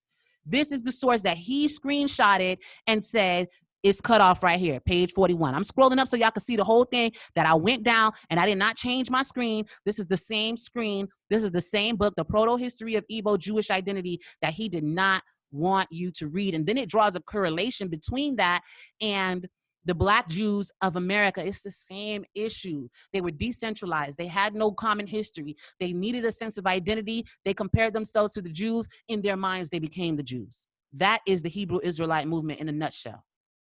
Don't take it up with me if you have a problem with it. Take it up with him because it's his source. So, Western writings intertwined with oral traditions, that's what I just told you, put in position the methodological foundations for how the pre-colonial history of the Hebrew was going to be perceived and written. A prominent group coming from elsewhere who penetrates Igbo land and spreads its culture. By emphasizing the role of a unique God describes in terms that are essentially Christian and speculating about outside origins and practices, it helped to establish external influences and interactions on regional history. So once again, family, this is his article, and it's telling you that the Igbo did not have a sense of who they were, and the missionaries came and took advantage of that, and they were Hamitic subscribers to the Hamitic hypothesis who used Basden's writings, him himself being a Hamitic hypothesizer, wrote down what he believed the Igbo history was, gave it to the clergy, who then turned around and gave it to the church. If you have a problem with this, don't take it up with me, take it up with Dante Fortson, who only gave you a screenshot. Now, we just spent all that time reading his own article that he didn't read for you. So let's move on. We only have minute 45, child. Go ahead on, brother. These are being compared to Hebrews, that they are a branch of the Hebrews. So Lying to you.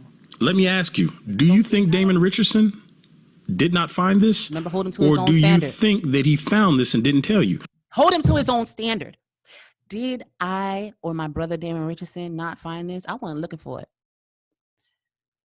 Did he not find this? Even when I did read this, it had nothing to do with my assertion that the Xweda was a name from the Yoruba people. So remember, hold him to his own standard. Did Dante Fortson not find this, or did he hide it from you? Either he's a terrible researcher or he's a liar. Either he's a terrible researcher or he's a liar. Either he didn't read before and after this, or he only gave you the screenshot that would be self-serving to give you a portion of the truth, to persuade you to believe that your genealogy is more important than your salvation, or even if he doesn't believe that, to believe that you are a Hebrew, to give you a sense of self-worth that apparently you can't find in being Black and Christian by itself. And a deceiver. There's no middle ground here. Because you guys, there's no middle ground. Hold him to his own standard, family. See how much stuff I'm digging up, and I'm see what he's digging up. He's digging it up. I'm just digging based on what I find. So now we have a connection to the Hebrew. Same thing with Nefertiti. She based her research on Damon Richardson's lie, and then she the lie that the Benin called it Xweda, the French called it Xweda, and the Portuguese called it Juda, which she already admitted at the 15-minute mark. Added in some random dude from Africa. And these are their sources, and this is all they require, but from us they require the most. So I'm going to keep doing it. This is why I require the most, because I can't trust what y'all give me, but go ahead. What I'm going to do is bury them under a pile of evidence. He's going to bury you under a pile of what he calls evidence. All these sources, Wikipedia on the screen right now, Wikipedia, the Igbo people origins, which he omitted a sentence from, and then this screenshot that he gave you that left out everything that I just read to you. This is the burying that he's doing. Go ahead. And so when they say they couldn't find all this evidence, it's going to sound dumb to you. Remember, he didn't give you the link to this. I had to give it to you. It's not going to sound believable at all whatsoever by the time I'm done with this.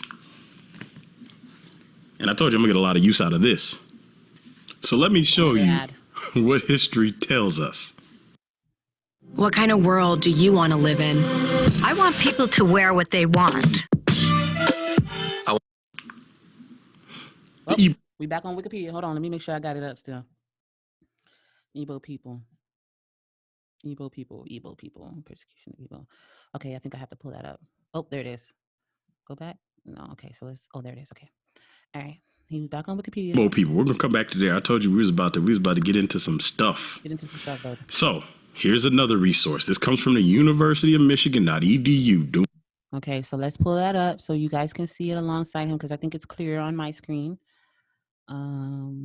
Africa being an accurate description, so you can see that this is the same thing. I'm gonna let it play it a little bit for a second. See the little red boxes? Not contact me if you have a problem with this. Contact the University of Michigan. Get on the phone with them, record it, do whatever you got to do, and tell them to update their information. This is taken from Africa being an accurate description of the regions: Egypt, Barbary, Libya, and Billigerd, the land of the Negroes. Okay, so is that the same thing you have up, Nephi, or are you trying to pull a fast one? Nope. Africa being an accurate description of the regions: Egypt, Barbary, Libya, Billigerd, and the land of the Negroes, Guinea, Ethiopia, and the Abyssines. That's what he's going to tell you. And then I'm going to go back to this screen. Guinea, Ethiopia, and the Abyssines. It's a long old title. As y'all can see, this is like the longest title in the history of the world. Anyway, it was written by John Ogilby, who lived 1600 to 1676. See that right here. Now, I only put up page 1 so you guys can see the source, see where this is coming from. The link is in the description. You can go verify my contacts. This doesn't come from some random dude in Africa giving you his personal knowledge. You can go read this. I still think that's the funniest thing in the world, that they use some random dude in Africa as a source, and you can't even fact check this dude unless you really go do some research. So right here. Now, remember, Damon Richardson and Nefertiti couldn't find this for you. They didn't want to share it, or they couldn't find it. You be the judge. If you get to page 34, it's an interesting first paragraph. Okay, so let me go down to page 34 for y'all, family. Let me go down to page 34. So y'all can read alongside him. You can see that the source is actually the source. That's 14, 15, 17, 18.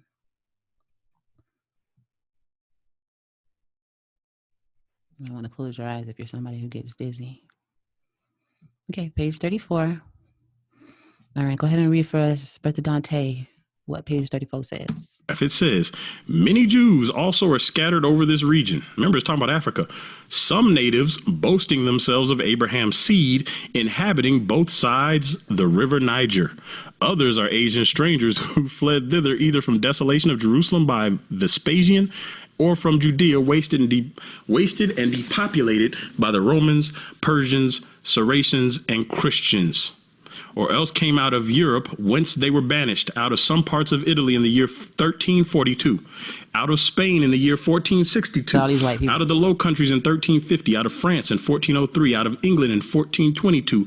These all differ in habit and are divided into several tribes, having no dominion, though both wealthy and numerous, but despised of all nations, and so abominated by the Turks that they are not admitted to be Mahometans, or of Muhammad, unless first baptized, and then no otherwise made use of them to receive their customs and gather in the taxes. So Mohammedan is going to refer to Muslims.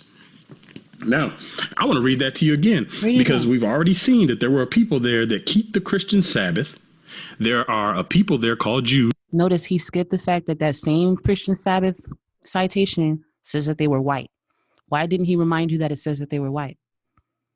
According to two different maps, one in 1710 and one Jews. That's an English map, and in the 1766 French map said there are Jews there. Mm-hmm. Both of them given as gifts to nobility.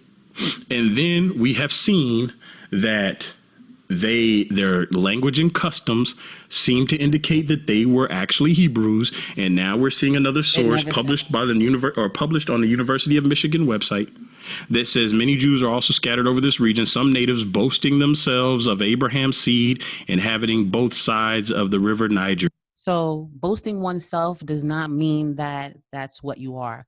You could boast yourself the most intelligent person in the world. Go ahead and look up the phrase boasting oneself.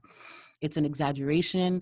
It is seen as something that you boast yourself because you're prideful and exaggerating at the same time. So you could be boasting yourself the most beautiful, the most intelligent, the tallest. Boasting oneself does not mean that this is an actual claim. But carry on, brother. Sure. Didn't we read before that the Igbos were divided on both sides of the Niger River? They aren't from there. They want to know their history. He's repeating this lie. They want to know let's their keep going. history. They want to. That's the truth. Persecution of the Jews and Muslims by Manuel First of Oh, I thought he said he was Portugal. going to read it again. Hold on. He moved Why on. is this important? He moved on. See, He moved on. He moved on. Why is that important, Neffy? we Why is that important that he moved on? Because he said he was going to read it again, but then he thought, maybe he thought, I don't want to emphasize all of these Europeans.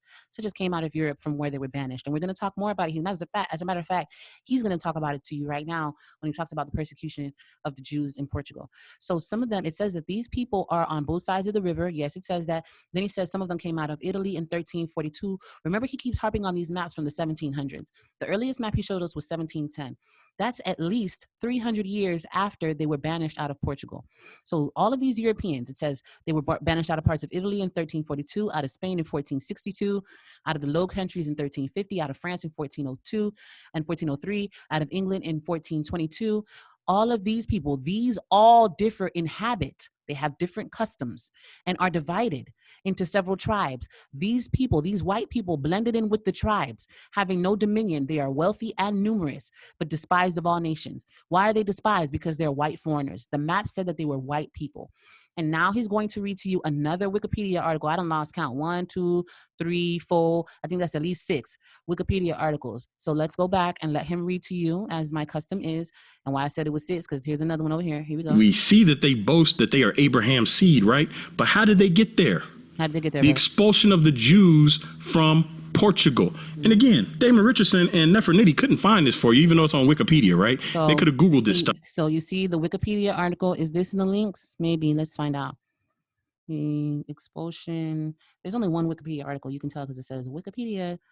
And this is not here. It's not here. It's not here.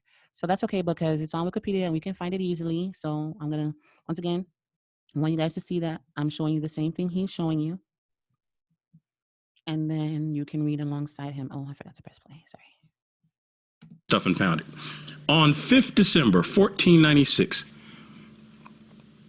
I'm reading from right here. King Manuel I of Portugal decreed that all Jews must convert to Catholicism or leave the country in order to satisfy a request by the Catholic monarchs of Spain. During the negotiations of the contract of marriage between himself and the eldest daughter Isabella, Princess of Asturias, as an unstated condition to win her hand. So the King of Portugal, Manuel I, is going to marry the daughter of the King of Spain, Isabella. So part of the Catholic monarchs of Spain, part of the negotiation is that they have to expel all Jews from Portugal if they do not convert to Christianity. What did it say? Some of the people there, they weren't like the other. They were different people from the Negroes that were around there, the blacks. It said the blacks, not Why does he keep omitting the fact that they called them white? the Negroes. It said there are different people from the blacks that were around there. Some of them kept the Christian Sabbath. And now we're seeing in Portugal that these people, remember Portugal came to the west coast of Africa. Now we're seeing in Portugal that the Jews are told they have to convert or leave as a condition of the marriage, and the king is going to do it. So the king demonstrates his wish to completely and forever eradicate Judaism from Portugal by issuing 2 decrees. The initial edict of expulsion in 1496 was turned into an edict of forced conversion in 1497, 5 years after Columbus sailed, whereby Portuguese Jews were prevented from leaving the country and were forcibly baptized and converted to Christianity. Those Jews who refused to pay taxes in protest were deported from Portugal and abandoned to their fate in the islands of Sao Tome and Principe off the western coast of Africa. Let's go back to this video. Are you telling me Damon Richardson and Nefertiti couldn't keep digging to find that? So now we have sources that have built all the way up. We have the maps saying that some of them kept the Christian Sabbath. The same map that said that they were white. We have another map saying that there are Jews in the area. 1766 after all 1766 after all of this happened, 300-400 years after all of this happened. We have documentation saying that their customs and rituals and religious beliefs resemble that of the Hebrew. As interpreted by Europeans with a Hamitic hypothesis. Hebrews, including their language. We have their name is Ibu. Or if you add the H, it is Hebrew, which sounds very similar to Hebrew. That must mean they're Hebrews. And now we see in Spain and Portugal, they wanted to get rid of all the Jews, so they made them either convert to Christianity or deport them, and then they started forcefully converting them to Christianity. So now we have an explanation why some of them may have kept the Christian Sabbath. They probably fled. I don't deal in probabilities. Remember, he's giving you his own opinion and asserting it as fact. Why did they keep the Christian Sabbath? It's something that he cannot address, because it can't be that they were Christian because they were forced out of Portugal because they refused to convert to Catholicism. So why if they would rather be exiled than convert, why would they wait until they get to these islands to then convert to Christianity and start keeping the Christian Sabbath? That don't add up. But we're gonna see some other stuff. That's not 100% of the evidence, but anybody that is rational can put two and two together and see. This is him playing on your psychology. He's telling you that if you are rational, you will believe as he believes, even though the evidence does not say what he says it says. See that the urban apologetics community has been lying to you. Damon Richardson has been lying to you. It doesn't matter how much you like him or how well he speaks, or it doesn't matter how much you like him or how well Dante Fortson speaks. If he's lying to you, he's lying to you. Hold him to his own standard. By whatever measure you use to judge, it will be measured against you. How well Nefertiti speaks or how convincing they sound, they are lying to you. We have proof positive here. And people say, well, this is just Wikipedia. Okay, well, let's keep going. You see Sao Tome and Principe off the western coast of Africa. The Jews were deported there if they didn't convert. If they didn't convert, but yet they were white people keeping the Sabbath. The Christian Sabbath, what he says is Sunday. Go ahead. And then they started to force them to convert to Christianity. Where did he get that from? Where did he get that they forced them to convert to Christianity after they deported them from there? Where does it say that? This is something he's restating the history in his own words out of order. Let me play that again. 52, 58. That's good. And people say, well, this is just Wikipedia. Okay, well, let's keep going. You see Sao Tome and Principe off the western coast of Africa. The Jews were deported there if they didn't convert. And then they started to force them to convert to Christianity. Did it say that? Or did it say they failed to convert and then they were forced out of the island? Go ahead on, brother. That's going to play a part in this. So he moved on, right? Now, remember when he showed you this article from Wikipedia? And then he had on the screen that this comes from the University of California, I think it was. And then he pulled this up because it was linked. The Igbo people origins and history came from this article. Let me make sure I show that to you because I don't want you guys to be confused. Origins. Okay, so 12 Igbo people origins. That opens up and it becomes, oh, go ahead, open up. It becomes this article, which is the same one I have here, right? So he shows you how to pull sources from Wikipedia, right? Okay, so before I allow him to move on, let's pull sources from the Wikipedia article he was just reading entitled Persecution of the Jews. Let's pull a source. There's a source right here. Those Jews who refused to pay taxes in protest to Portugal and abandoned their fate were deported from Portugal and abandoned their fate to the islands, abandoned to their fate in the islands of Sao Tome and Principe off the western coast of Africa. Then he showed you the map, but he didn't show you what this link says, the source for this sentence. So at the end of the sentence, there's a citation. You'll see that it's after every so many sentences, there's a citation. So what that means is the idea from that sentence came from wherever they're citing. So the idea that the Jews who refused to pay taxes were abandoned to the islands off the west coast of Africa, the Wikipedia person who made this is citing Sao Tome and Principe from the Jewish virtual library. So that's where we're going. I don't know if it opened up. Okay, so it opened down here for me to see number 4. The citation was number 4. I just clicked number 4 at the bottom. And then now it opens Sao Tome and Principe in Jewish Virtual History Tour. This is where the Wikipedia article gets its information. I'm going to read the whole thing, but I want to draw your attention to a particular part. So it says in 1496, to punish Jews of Portugal who would not pay the head tax. I'm sorry, I can't get them right now. Who would not pay the head tax of the state, King Manuel deported nearly 2,000 Jewish children from the ages of 2 to 10. That's just cruel. To the islands of Sao Tome and Principe, straddling the equator west of Gabon. The king had wished to colonize the islands under Portugal's rule, but did not want to risk the lives of Portuguese men doing so. Nevertheless, a year after, the children were disposed on the islands, and only 600 were found alive. Out of 2,000, only 600 were found alive. Some of the children attempted to retain some semblance of their Jewish heritage and religion. So this is how we know they were Jewish, right? Because they tried to retain it. Even into the early 1600s, Jewish practices could still be observed on the islands. But by the 18th century, most of the Jewish presence had perished. A new small community was established in the 19th and 20th centuries with the arrival of a few Jewish cocoa and sugar traders. Today, there are no known practicing Jews living on the islands, but there remains a clear distinction in fair-skinned citizens, many of whom can trace their ancestry back to the Portuguese Jews. This is irrelevant. I'm going to come back to that sentence. On July 12, 1995, the International Conference was held on the island's 20th century Independence Day to commemorate the Jewish Portuguese children who were discarded on the islands in the 15th century. He didn't tell you they were children, and he didn't tell you that they were fair-skinned citizens who can trace their ancestry back to the Portuguese Jews. Why are they fair-skinned? Why are they fair-skinned? Because all these Europeans, because they were kicked out of Portugal, these are his sources, these are his credible sources. Fact check me. Okay, I'm fact checking you. His source says that many of them can trace their ancestry back to the Portuguese Jews who were initially kicked out there, who were white people. So why did the map of 1766 say that white people, or at least a different kind of people? They were white people.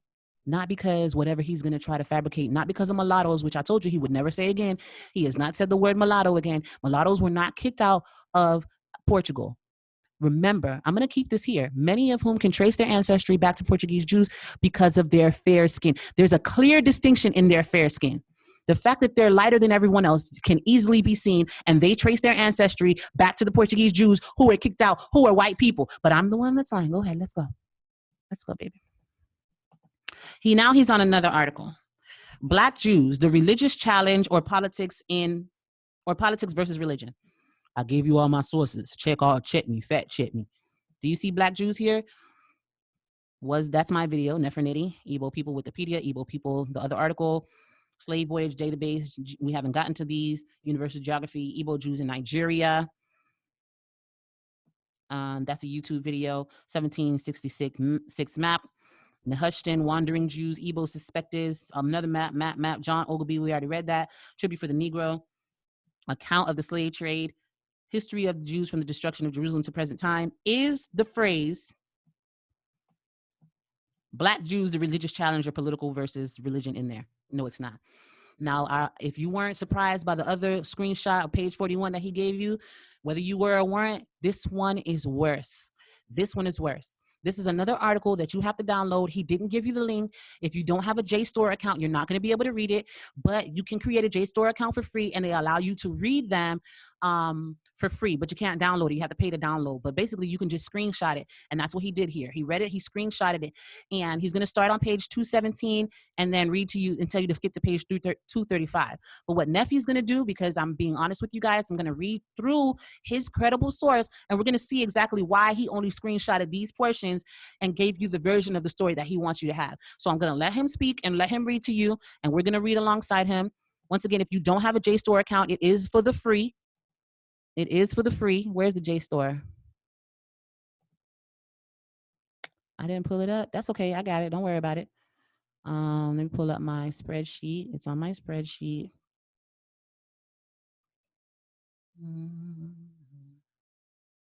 Okay, here it is.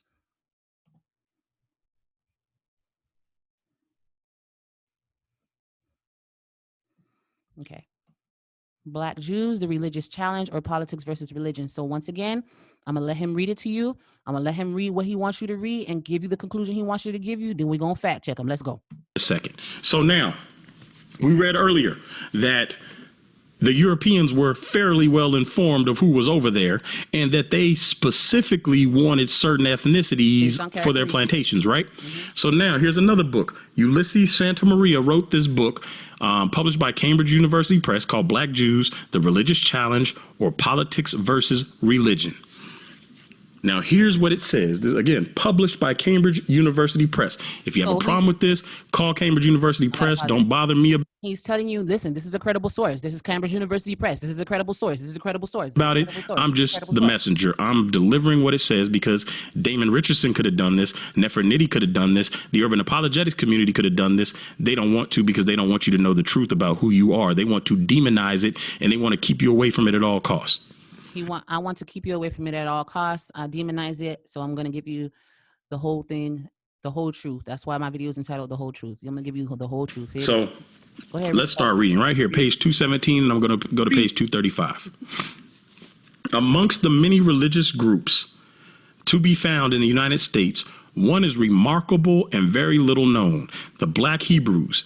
This group shares structural characteristics common to many minorities, but is also distinguished by a dual identity derived from the experience of slavery and the cultural mix specific to the New World. They are the product of two eventful histories. There is the history of their race, the main events of which are well known. As Black people brought from Africa, they were reduced to slavery, then freed. Their destiny is linked to that of the United States, where they form the second racial community. The other history is cultural, that of the Jewish tradition brought by the immigrants from Europe. The spread of this tradition amongst the Black community is more difficult to grasp. See, they don't understand it. Just like now, they don't understand it. They don't understand what's going on. Go watch some of them urban apologist videos. They are confused. We will attempt both to improve our understanding of the interaction of this dual identity with the nature of Black American Judaism, and to pay particular attention to the study of the cultural influence of Judaism of the Mediterranean basin on the peoples of Black Africa, like the Ashantis, who were historically in contact with Jews trading in these areas. These areas of Africa supply vast numbers of Blacks forcefully deported as slaves to the American continent. What did the other guy say? Igbos were most likely the ones to be enslaved. They were fairly certain, the Europeans were fairly certain of who they wanted. This is important. Who then are these Black Hebrews whose existence was only brought to our attention between 1960 and 1965? They come from the Black American world and are mainly to be found in the ghettos, where they claim to be true believers in the law of Moses and descendants of those who concluded the alliance with Yahweh, that is Abraham, Isaac, and Jacob, or the God of Abraham, Isaac, and Jacob, Yah. Scattered throughout the big cities of the East and the centers like New York and Chicago, there are in the United States a whole several thousand Blacks who believe in Judaism. That is not true. That is not true. There are more. There are a lot more than that now. There are more than several thousand. Are there millions? I don't know. But he's saying that the source is credible.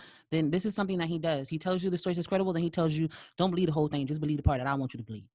Written in 1985, so it may have been true then, and even then I suspect it wasn't true. I suspect there was a lot more. Understand that non-Black people they don't know much about us. We know that, but they don't know much about us. It takes them a while to catch up to stuff we already know. Bring us up to speed, bro. Back then, there were probably a lot more than they thought. So let's jump over to page 235. Okay, so let's do that. In southern Nigeria, wait for me, because I gotta skip a whole bunch of stuff to get to page 235. So let's go on and do the skip. The whoop-de-whoop. This should be 226. 235. I did it. All right, let's let him play. Go ahead, brother. Read for us, please. Read. Natives call Black Jews the strange people. There we go. Nigeria, come up again. On the Igbo-Jewish. This is where he is. They are called the B'nai Ephraim, the sons of Ephraim. But wait, didn't Nefertiti tell you what no Jews over there? Didn't Damon Richardson tell you what no Jews over there? And now we have a book published by Cambridge University Press in 1985 recounting events, and they're telling you that they called these people the sons of Ephraim. Even we found the map that says that they are a different kind of people. Some of them keep the Christian Sabbath, and we see a different map that says some of them are Jews. We see the evidence of their language. We see that they were deported. The Jews were deported to West Africa. Oh, yes. But does this prove that they are the Igbo? No, it doesn't. Go ahead. Does it prove that they're the Igbo? Go ahead, brother. That's the main question. It says they claim that their ancestors came from Morocco, and this is supported by Godby, who noted that their language is a mixture of Maghrebian Arab, ancient Hebrew, and local patois. For example, Abu, meaning father, became Yaba. For mother is close to the Hebrew word. Those Igbo-Jewish Jews live in the Ondo district and have a copy of the Torah. So this is another source saying that their language is Hebrew. Did it say that? And yet the urban apologists want you to believe that these Igbo that their people... language was Hebrew. It did not say that. It said that it's a mixture of Arabic, Hebrew, and the local language.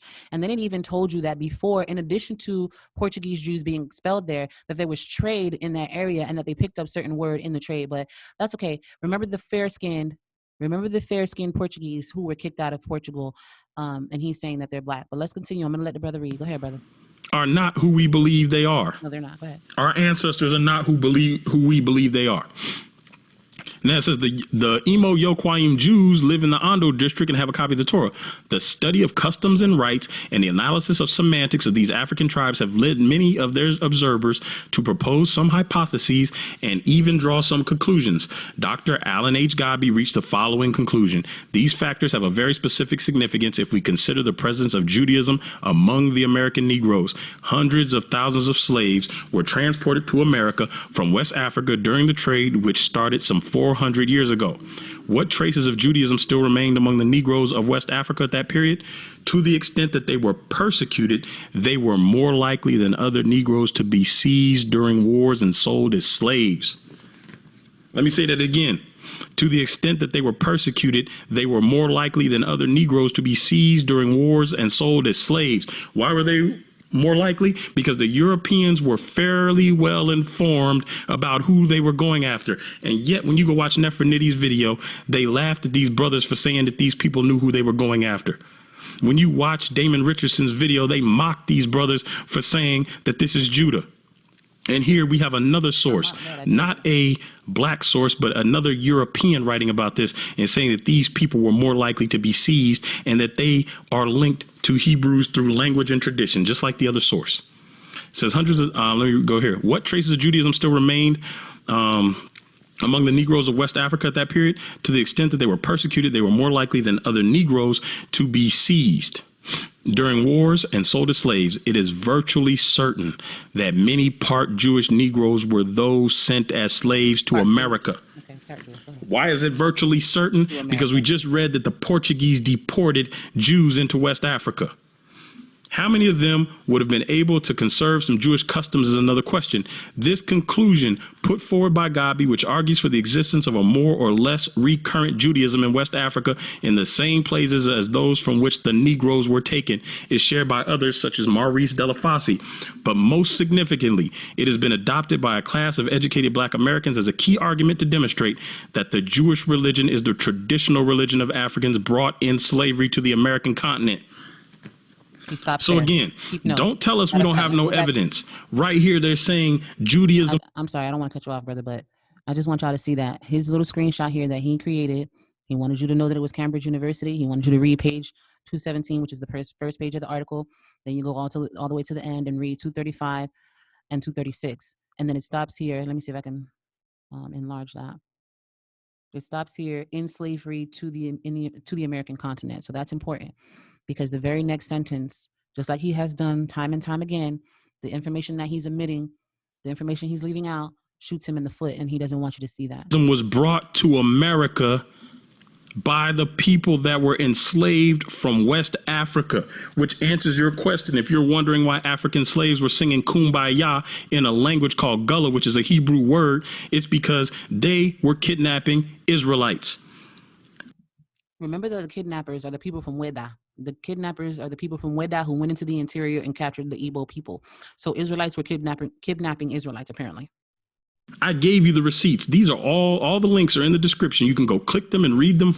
All the links are not in the description. This link is not in the description. Y'all want to look again? It ain't in there. Ain't nothing about no black Jews and no politics. None of that. He did not put this in there. Why? Because he didn't want you to read it. Go ahead, brother. Yourself, because this isn't coming from some random dude in Africa. This is coming from documented people put together by multiple universities. So it's credible. So if you have a problem with what's being presented, if you have a problem with Damon Richardson being a false teacher, that's something you need to address him about, because him and Nefertiti could have found this and presented it to you. And I do not believe that they missed all of this evidence. I do not believe that he missed all of the evidence in this article between the pages of 217 and 235 that I'm about to show you. There's no possible way. You could literally throw a rock and hit this evidence. Even if you weren't even trying to search for this stuff, you could find it. And here's Morocco. They said they came from Morocco originally. Where's Morocco? Right across from Spain and Portugal. All of this stuff adds up. There are no holes in this theory. There are no holes in his theory. even though Xweda was named by the Yoruba, even though the Portuguese Jews who were exiled were white and not black, even though the other articles that he showed that the portions that he left out showed that the Europeans are the one, the Christian missionaries are the one who told the Igbo people that they were Jews under the influence of the Hamitic hypothesis, and they told the clergy, and then the clergy spread that spread that theory to the Igbo people, who then appropriated Hebrew culture because they saw elements of the Hebrew experience that were similar to theirs, and they were without an identity. And so they adapted one that was spoon-fed to them by Europeans. But there's no holes in his story. Sold a bill of goods, like people are saying. The people that were sold a bill of goods are the people who believe that those people over in Israel today are not the synagogue of Satan. Again, I'm only letting him rant so I can show you that he's moving on, and he's not going to address any of the pages between 217 and 235. One people are pretending and one people are real. The first shall be last and the last shall be first. You ask yourself who falls in what categories? Who's last right now economically? How long is this? The first shall be last and the last shall be first. We're going to get into this. So he moved on. Did he show you anything between 235, 217 and 235? He did not. But guess who is going to do it? Nephi. Nephi going to do it for you. So again, I have a lot of notes. And if you see my Excel spreadsheet, in which I put my notes, you'll see that there are a lot of notes in this particular section. You know, I have page numbers and everything. If you want this, you can hit me up, neff@neffernitty.com. You know, I'll forward this information to you guys so you can have it for yourself. But he did not read this to you. So I'm using my notes that I took. I'm not going to read a whole 20 pages because this article is 24 pages. I'm not going to read to y'all 24 pages, but I'm going to bring out some of the elements that he left out. And I'm going to put those sentences that he read in proper context like we did with the Prroto history. Okay, so let's go back to page, he read for you page 217 in its entirety, so that's not necessary. But let's go to page 218, which is the second page of this article. Okay, now, I think I'm going to read this whole page just so that you guys understand what's going on, but I'm not going to read everything to y'all because we're only halfway into his video. And so far, everything he's presented is full of holes. We've been to 6 Wikipedia articles. He's showing you selective images from his text and then telling you that this is what it means, leaving out the parts where his same documentation argues against him. And we're only 1 hour into a 2-hour video. And I know, this is long, but y'all gave him 2 hours, so y'all got to give me the right time to address what he's saying. So now I'm going to take you to page 218. We're going to pick up where he left off. I'm going to pick up at the bottom, because he stopped where he said there were several thousand. Didn't say seven, said several. But the ideology and beliefs within this apparently homogenous group, let me go back, homogenous community, are very varied and range from Orthodox Judaism to forms of Christianity. So this is another thing, like they, again, even back then when Hebrew Israelite identification arose, they've always said we're not all the same. And this article is going to elaborate on that a little bit. So again, I make generalizations. I understand that they're not all the same, but there are current themes throughout them. So here we go. The journal Christianity Today has set out a brief typology that distinguishes 3 categories of members in the Black Jewish community. 1, those who speak of returning to Israel. That's one category. 2, those who believe that the Blacks are the true Jews and who accept Jesus as a prophet. 3, those who call themselves Black Israelites or Black Hebrews and who consider themselves direct descendants from the patriarchs. Like all classifications, this proves to be a somewhat arbitrary as well as incomplete expression of the disparities that exist in the Black congregation at both the level of religious practice and of belief. So they vary in how they practice their beliefs and what they believe. And we can't really sit down and pigeonhole every little thing. These categories are not watertight. And one particular congregation may have features of other categories.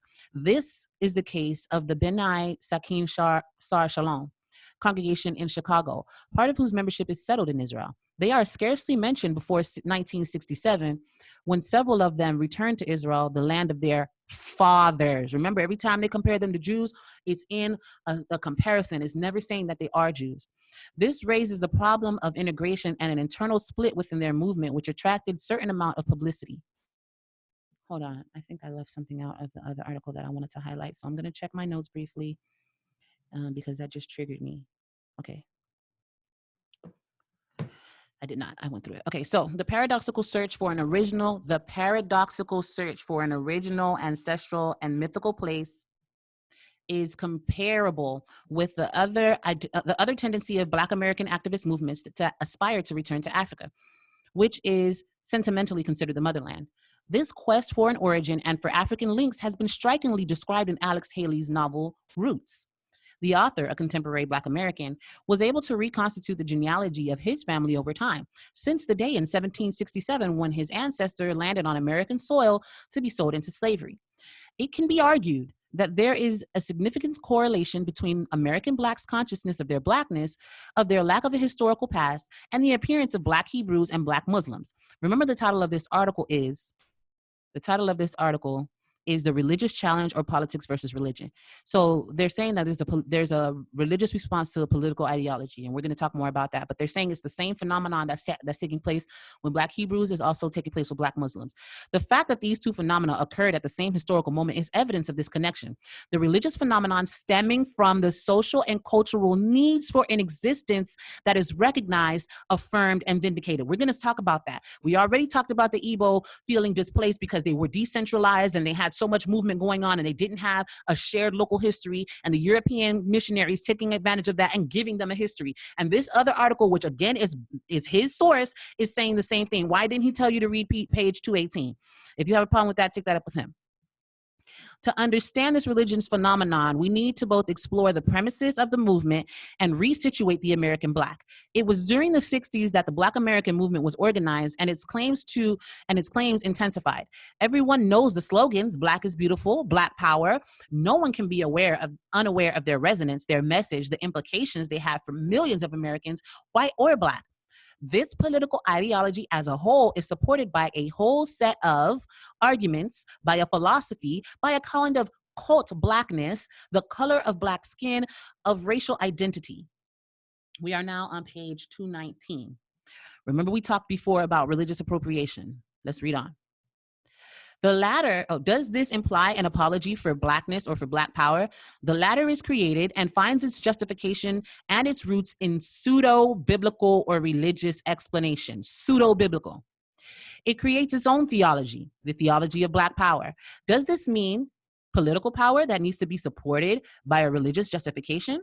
This appropriation of a religion, of a history that is intimately connected with the search for an identity, a legitimacy for their race, and it leads them to the conclusion. What leads them to a conclusion? The appropriation of a religion and a history intimately connected with the search for an identity leads them to the conclusion that the Black Hebrews are the descendants of Abraham, Isaac, and Jacob. It is they who are the holders of the true faith. It is they who are the authentic Jews. The need for an identity led them to the appropriation of a religion and a history that is connected with a search for identity. Let's keep going. But because their own past escapes them, because slavery destroyed every trace of their individual and social existence on American soil until 1865, which is the date of abolition of slavery, they have had to rediscover their own racial, social, and political identity, and the need and desire to affirm their Blackness, even their absolute superiority in all areas over the white man. But despite all the arguments, the legitimization of their claims, the vindication of their racial anteriority, they cannot deny that they lost their motherland. America is the land of the white men, the oppressors, those who love the master and beats them, and the earth that he stagnates in is a human dog. And this is where the second claim made by Black power comes in. Blacks need their own country, a country for the Blacks. But what land? African land? America, the mother of all the descendants of the slaves torn from their native land? In the same way that Palestine was the land of the Jews, McGuire talks of Africa for the Africans, for the American Blacks who are expatriate Africans. We know that Liberia became their country of refuge, their rediscovered land, and the parallel, the similarity. And the parallel, the return to one's origins, is established with the people of Israel, who finally found their land, the land of their ancestors after having been deported, oppressed, persecuted people. So they're saying that these people need an identity, and they see that Israel also had an issue of being kicked out of their land or driven out of their land and oppressed in a foreign land and then returned to their homeland. This is what happened in the Bible. And that parallel with what happened with African Americans, they saw a similarity and then they appropriated it. This article is going to get more into it. But who is Israel? Who are the authentic descendants of the patriarchs? The reply of the Black Hebrews is simple. We are the descendants of Abraham, Isaac, and Jacob. We are the descendants of the patriarchs. The land of Israel thus reverts to them as a right, and the land of Israel is the land of their ancestors. To justify this, to reinforce their arguments, a whole detailed genealogy is drawn up. It doesn't say that it was discovered. It doesn't say that it was uncovered. It doesn't say that no, it says they drew it up, created. It's fugazi, as my sister would say. Where did they get it from? Where did they draw it up from? This is derived from the Holy Scriptures. They're only written archives.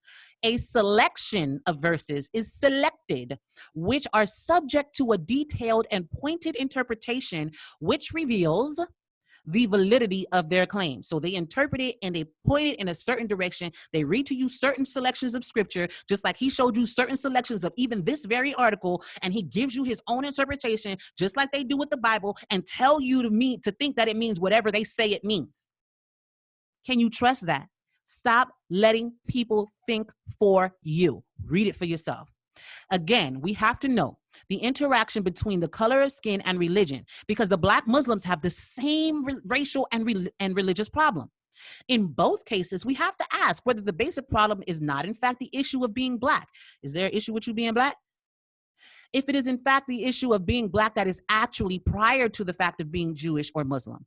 But before asking this question, we need to understand the social historical process that led to the creation of the Black Jewish community in the U.S. and the sources for and validity of the discourse of legitimization adopted by this community to raise the consciousness of its followers and enable them to recognize themselves as a unique group in relation to other Black, white, and Israelite communities. The creation. What page we on? 220. Okay, so I told y'all I'm not going to read everything. Y'all can go ahead and read it for yourselves. Don't hold me to a higher standard than you hold him. He didn't read everything. I'm not skipping over anything important. It talks about Gabriel Prosser and him identifying himself as an Israelite. He thought that he was Samson. It says, like a Black Samson, he would break the chains. So it talks about the slaves identifying with the children of Israel. And this is why the slave Bible was given, because they didn't want them to identify with the children of Israel. So for those of you who are not familiar, there was a redacted version, a version of the Bible that had only certain parts of the Bible in it. And it took out anything referring to liberation. It took out anything referring to God being a deliverer. And they gave that to the slaves in an effort to give them a sanitized version of Christianity that the slave masters would approve of. And so somehow Gabriel Prosser got a hold of the entire Old Testament and associated himself with Samson and tried to deliver his people. So that's what that is talking about. I'm skipping up to page 221. Is this 221? Okay. All right, so we're skipping to right here. The history of the Jewish people, persecuted, dispersed, and exiled, reduced to slavery, must have seemed close to that of the Blacks who themselves were reduced to slavery. They're drawing parallels. They're seeing the experience of the Jews who were persecuted, dispersed, exiles, and forced to be slaves, and they're saying, that happened to me. I must be a Jew. That's what they're saying. The social context of America at the beginning of the century explains the basis of the doctrine taught by Black preachers who journeyed across Carolina. Pay attention, at this period, popular white racism was undergoing a revival, which was seen in all kinds of reviews, tracts, plays, and public speeches. Between 1900 and 1910, books such as The Negro, a Beast, or In the Image of God, or even The Negro, a Menace to Civilization, were extremely successful. So these are anti-Black propaganda, which taught that Black people were a subspecies, that we were closer to monkeys, that we were incapable of being civilized, that we were unintelligent. These books are gaining traction, right? And so the idea is widespread now. Well, it's a justification for subjugation and for slavery. And the idea is widespread. And so it says here that between 1901 and 1909, Ben Tillman argued at public meetings that the Negroes were the same family as monkeys. Their race was debauched and ignorant. Debauched is like low class, unrefined, like trash, basically. This increase of white racism was not the sole prerogative of the Southerners, but the Southern states, but was found throughout America. So it wasn't just in the South that they had racism. It was all across America. As a response to the violent attacks of their racist adversaries, they developed the idea of Black people as a chosen nation, the chosen nation. Okay, so as a chosen nation, the chosen nation. However, in the history of mankind, the chosen people are the Jews. So it's saying that in response to this racist ideologies being spread by Ben Tillman, who calls us monkeys, the Negro a beast or in the image of God, or even the menace of civilization, in response to this flagrant racism that is spread throughout America, Black Americans then needed to form a response to that, to counteract that negative psychology that was put in us. And so we had to build ourselves up and affirm ourselves. And this is the birth of, they developed the idea of Black people as a chosen nation, not only a chosen nation, the chosen nation. However, in the history of mankind, the chosen people are the Jews. So we're saying that we're chosen, and then we say, well, hold on now, there's already somebody who is chosen. So that must be us. We're going to go ahead and affiliate ourselves with them. That's what this is saying. Let's carry on. Read it for yourself. The Cambridge University credible article, check his receipts. This purchase is invalid. Let's go on. In addition to the social context, a second factor was important in this attraction felt by the Blacks for the Jews and Judaism. The writer Booker T. Washington had, after 1884, found a model for emancipated Negroes. What is the model? What does he want us to do?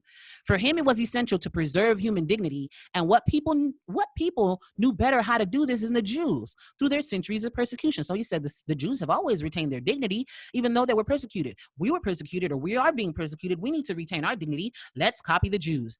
He wrote, we have a brilliant and striking example in the history of the Jews in various countries.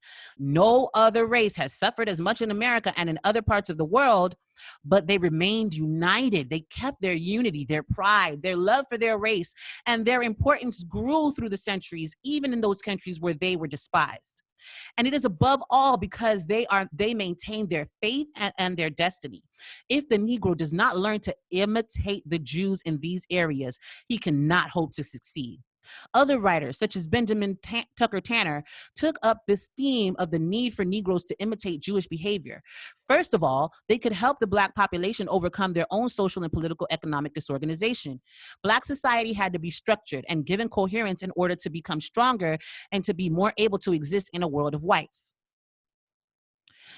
There was in the early years, I told you I wasn't going to read everything, but this is important. There was in the early years of the century a third influential factor in terms of the religious behavior of some Black groups. Before the First World War, the immigration of white Jews reached its peak. Then, during the 4 years of the First World War, this movement stopped. During the post-war years, they poured in. These immigrants from Central Europe settled in the ghettos in the large cities. They were artisans, traders, or workers. Remember in the first page 217 that it said that most of these Black Jews are in the ghettos. So let's carry that thought in mind. The same religious fervor that characterized their lives in Central Europe was found on American soil. So over there, they were known for working hard. They came over here and they worked hard, the white Jews from Central Europe. Though that don't, and you can't tell me that the Jews from Central Europe were not white, because you can look in any American ghetto and the Jews they talking about is white people. They ain't talking about the Falashas, the Ethiopians who traveled over here and migrated. They're talking about Central white European Jews after the First World War. Think of the Holocaust and all that. They're talking about the First World War. They're talking about the same area that those people came from. So the same religious fervor that characterized their lives in Central Europe was found in American soil. Through their morals and customs, through their way of dressing, these Central European Jews displayed a way of living that was extraordinary in the world of the ghettos. So, they stood out in the ghetto. Their persistence in trying to escape from the sub-proletariat led them to significant changes in their group. And between the 1920s and 40s, important changes began, social changes began. Having profited from the prosperity produced by the First World War, and enabled their children to acquire a better education, those Jews who had been workers or small tradespeople began to leave the ghettos to move on to new areas of the big cities. Thus, in New York, there were about 33,300 Jews living in the Lower East Side in 1916, but only 12,100 by 1930. By 1930, only 15 years later, they moved up and out. So that had a very profound impact on the Blacks, watching them grow up and move out of the ghetto so quickly. So let's move on to page 223. Okay. Now, after the War of Secession and the mushrooming, so this is just talking about, okay, the religious fervor of the Central European Jews must have found an echo in the Black soul. Some Blacks did occasionally work as Shabbos Goyim, in other words, non-Jews employed by Jews, to carry out certain tasks in the synagogue, such as turning on the lights on the Sabbath. After the War of Secession, there was a mushrooming of Black churches, and the influence of Black preachers and prophets was in proportion to their knowledge of the Old Testament. On all evidence, the most favored texts were those which trace the history of Israel rather than the New Testament, the Christian texts. Christianity had been compromised by slavery since it was the religion of their old masters, and as a result was unacceptable. The Jews were more familiar, the blacks were more familiar with the Old Testament, the Bible of the Jews. They took it as transcribed from the actual words spoken by God himself and had great admiration for the patriarchs and their history. This admiration, which was not untinged by jealousy, the blacks wanted to both identify with and imitate the modern Jew. This was not a sudden occurrence, since the crisis of identity had occurred sometime before this. But through perceiving themselves as Jews, they took on a known identity, one which already existed, one accepted by all civilized people. Furthermore, the blacks had seen the Jews who had lived beside them and watched and understood their social ascent. Ascent means climbing, descent means going down. So it says that they watched and understood their social climbing, their financial success, their progressive integration into the richer classes. The proximity of the white Jews had a considerable effect on the Black population of the ghettos. Through watching them live, they had recognized the validity of Booker T. Washington's statement on the need for Blacks to model themselves on the Jews. They saw the example of the Jews next to them and how they were able to climb out of the ghettos. They saw that they maintained their dignity. As Booker T. Washington said, we should copy them. As Benjamin Tucker Tanner said, we should copy them. So not only did they copy them, but they took on their cultural identity. So this is going to go into some of the characteristics of the different Hebrew Israelite, Black Hebrew Israelite movements. In New York, the communities of Black Jews attempted to establish contacts with Orthodox Jews whose religion was not only centered on the Bible, but on tradition and on the Talmud. So here there's several Black synagogues, several Black so-called prophets, leaders who were charismatic. Here we have Arnold Ford, who studied with a Jewish immigrant, and his knowledge of the Talmud enabled him to include some of his rules into his groups. So, they basically learned directly from white people. In this case, white Jews, similar to West Africa, white Jews coming from Europe, coming from Spain, Italy, and Portugal into West Africa, who are white Jews who keep the Christian Sabbath, right? White Jews in West Africa. These are white Jews in America. It's the same exact thing. And remember that the Igbo people felt like they were discriminated against and they were not accepted and they didn't have a history and they needed a history, just like Black people in America were discriminated against and didn't have a history and we needed a history. And so we also, just like the Igbo, took on what we saw from the Europeans, in their case, European Jews, as well as Christian missionaries and anthropologists, in this case, European Jews directly and the Old Testament, and the parallels that they saw with the Old Testament, in addition to watching these white Jews climb up out the ghetto in a matter of 15 years, they began to copy them. I'm checking my notes. We're on page 224. Let's go to page 227. So you can read about, Marcus Garvey, the connection with the Jews. You can read about some of the history of the Hebrew Israelite movements. We have to move on. So 225. 226, 227. Okay, 227 says here.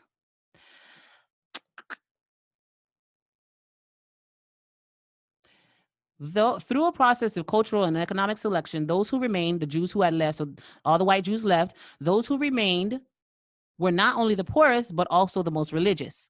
The Black population can be seen to have undergone an posteriori conversion, posteriori meaning afterwards, a hindsight, an afterwards conversion. The term convert should, however, be qualified and juxtaposed or put next to the term mimetic. Thus, a mimetic conversion can explain the appropriation of the Jewish religion by some Blacks from the ghetto. And what does appropriation mean? You take on something that don't belong to you. An appropriation which went from a pure, well, not something that doesn't belong to you, but it means to take on something for yourself. So it went from a pure, let me read it again. The term convert should, however, be qualified and juxtaposed with the term mimetic. Thus, a mimetic conversion can explain the appropriation of the Jewish religion by some Blacks from the ghettos. An appropriation which went from a pure and simple annexation. To annex something is to put next to each other. So it went from something of you just wanting to be near them and like them to a search for assimilation, which is integration. You wanted to be accepted by the group. That's what assimilation means.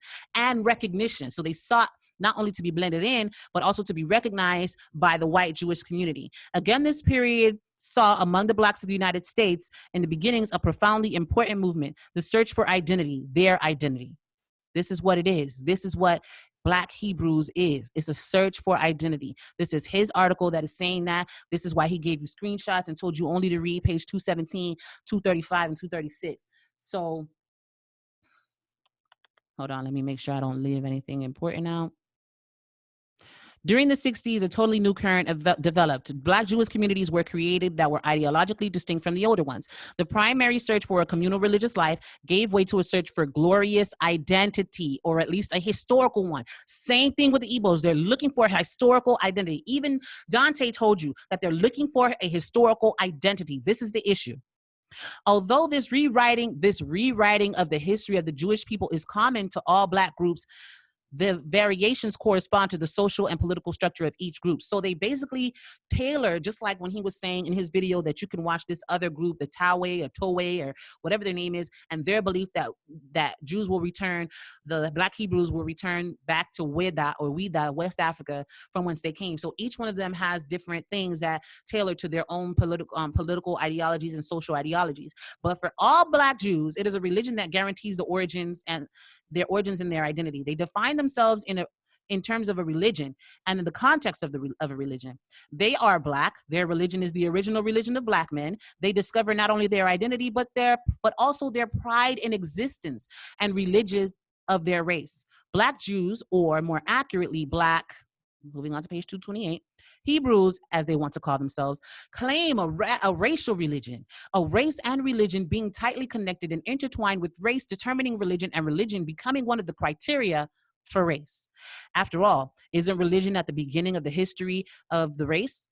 This principle unites all communities of Black Jews, whatever their political differences. They preach the priority of the Black race, and a dialect is developed which draws on arguments that support these assertions. So we are now on page 228. Okay, so let's go down. Oh, this is the page that talks about Windsor and from Babylon to Timbuktu. You want to check that out. But basically, he wanted to tell his story of Black people, because it says here in his book, From Babylon to Timbuktu, he wrote, "I want to write because in American scholarly works, the history of the Black man has been hidden. Moreover, books written on Blacks have been appallingly distorted, badly analyzed, and reflect racial prejudice. I am convinced for myself that only Black men can write their history, and that only then will the truth be told. The basic objective of the book is to retrace the history of the Jewish people after their exile, the diaspora which was connected to the Negro African bloc. The title of the book indicates the geographical and intellectual itinerary of the author." So from Babylon to Timbuktu, he's trying to say that, he has knowledge and of this geographical area. What is particularly interesting about the book is that it is a synthesis. A synthesis is a bringing together, a synthesis of a whole system of explanation, of a whole theory, which is constructed and structured by Black Jewish groups. Black Jewish groups who saw the parallels between themselves and the Jews and appropriated the religion after seeing Jews in their own ghettos. who did this in response to racism that was being propagated by white people. So white people are telling you you're nothing. I'm going to find something to tell me that I am something. And what I am is a Jew, because everybody respects the Jews and they are the chosen ones of God. This synchronic or synchronistic study of their existence acquires the charm of a myth, the mythology of Black Judaism. This is Dante Fortson's article that he did not want you to read. He did not provide a link to this article in his video. He gave you a screenshot of it, of only certain portions that he wanted you to read. This article is telling the truth. This about the whole context and the origins of the Black Hebrew Israelite movement in America. And it's so ironic that it mimics the same thing that the Prroto history says about the Igbo people and their need for an identity. Moving on, the founding myths. In a society with non-existent collective memories, for which the past only exists in fragments and cannot be discovered through, so they don't have a past that they can discover through what? Through tangible facts, events, written or archaeological documents. There is a vital need to create an artificial or mythical past. The need is to create a past. If this historical past does not exist in society, the society must, in effect, elaborate myths in order to explain its origins, its connections, its value as an element of continuity. Thus, the original myth formulates what a society claims, and its origin at the beginning of time. It locates its structures and the religious and social bases of the group. The study of this myth reveals the ambitions of the human group that elaborated, adopted, and propagated it. Few human groups in societies could have a greater need to attach themselves to a past or create one than the Black American community. As Black men who were torn from the African continent, their homeland is Africa. America was originally peopled by red Indians who were colonized by the white man. Black men were imported forcibly onto this continent. Their presences in America, the why and the wherefore of their installation on American soil are known. The American plantation's increasing need for a servile labor force, for a slave labor force, which was collected by slave ships from the African coast and transported to the American continent. This traffic in Black slaves was called triangular trafficking because since the stopping points of Europe, Africa, and America made a triangle. So they have a need for a history, and they fabricated a myth. They fabricated a myth to give them what they needed. Let's move on to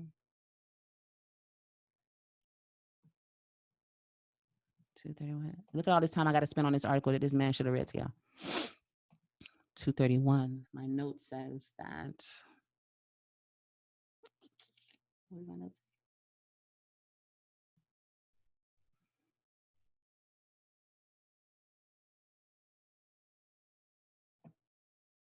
Were the Blacks who were slaves, were there Blacks who were slaves who were Jewish through the religion who maintained their faith of their ancestors after they had been forcibly transported to America?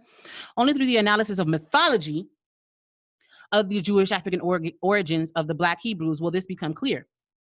So now they're going to talk about they're going to talk about several things. Witness tales, who mentioned the existence of communities of Black Jews. So this article is going to examine the idea of Blacks actually being in West Africa and being Jews, right? So what is the sum? What is the sum of these arguments? Page 232. Okay, so we see that here it's talking about the island of Sao Tome, which he talked to you about. Sao Tome, a clear distinction in fair-skinned citizens who trace their ancestry back to Portugal. So that's what it's talking about. It says they must have settled in Portuguese colonies over the centuries, mixed with indigenous Black population. Near the Congo and Gabon in 1776, Black Jews called the Bavumbu, which we're going to read about more later, lived on the coast of Luango by the river named Rio Muni. It would seem that they adopted Christianity at the same time, maintaining their Judaism. So that would explain why there are white people who are keeping I told you we was going to bring it up. That would explain why there are white people who are keeping the so-called Christian Sabbath, who also call themselves Jews, because they were exiled under the King of Portugal, who sent them to West Africa. So all of this here talks about David Livingstone. If you're familiar with this argument, or if you're not, rather, you should go back and read this. I'm not going to read all this. He did not give you all of these he did not give you all of these arguments. 233.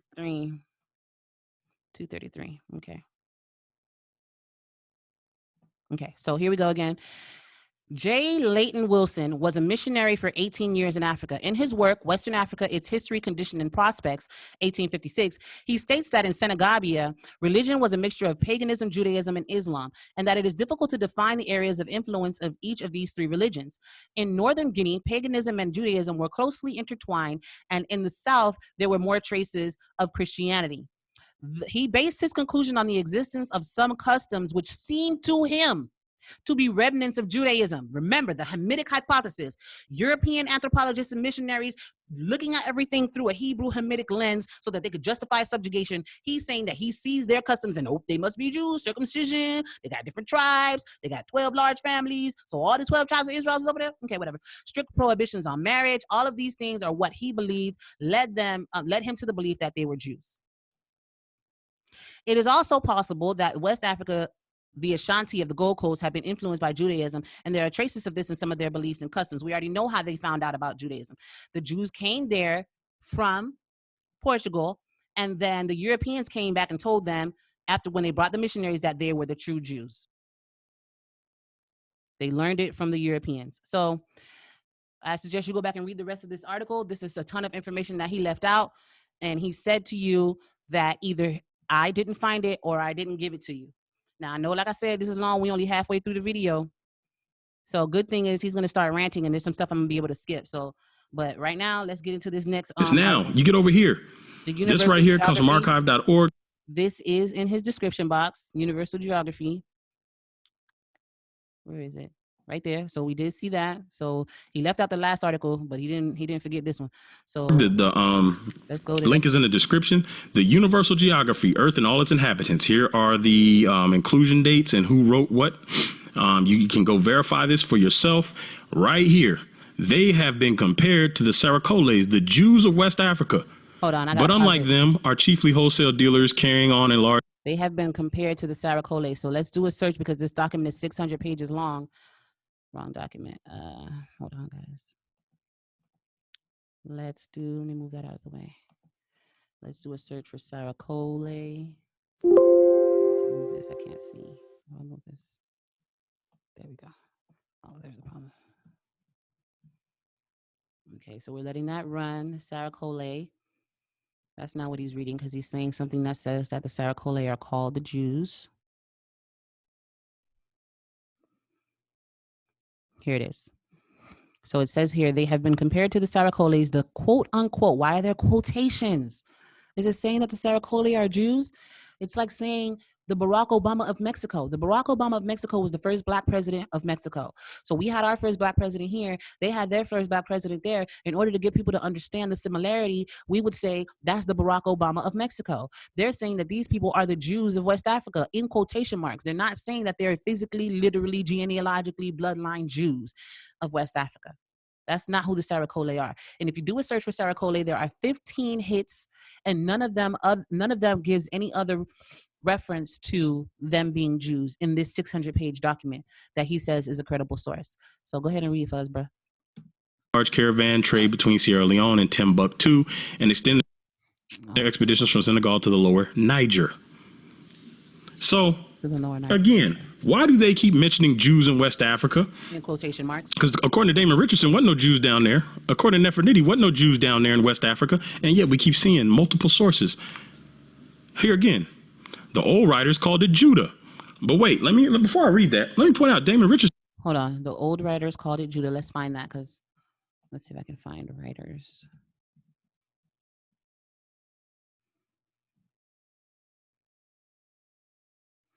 The old writers called it Judah.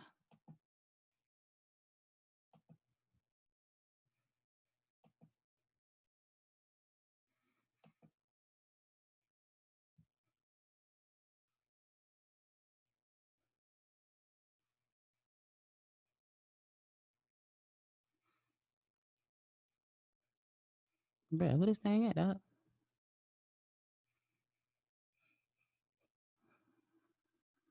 There it is. He's talking about Dahomey. Very interesting. He's talking about Dahomey. You see right here, it talks about Xweda. Okay, here we go.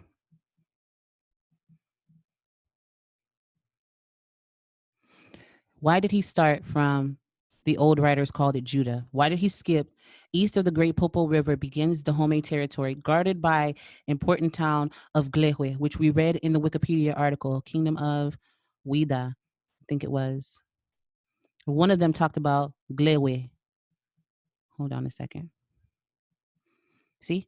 Glehwe, literally farmhouse, right? Why did he skip that part?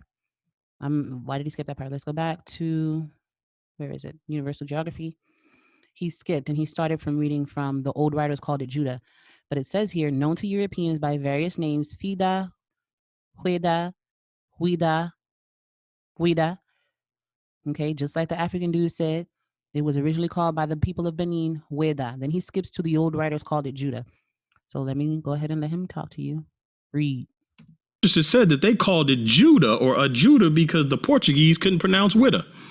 That's what he said. That's what you said. The old writers called it Judah, and its inhabitants were said to be Jews, while the neighboring river, Alala, whose real name is Ephra, became the Euphrates. During the flourishing days of the slave trade, from 16 to 18,000 were annually transported from a Judah, as the Portuguese called it, this place, which at the time had a population of 35,000.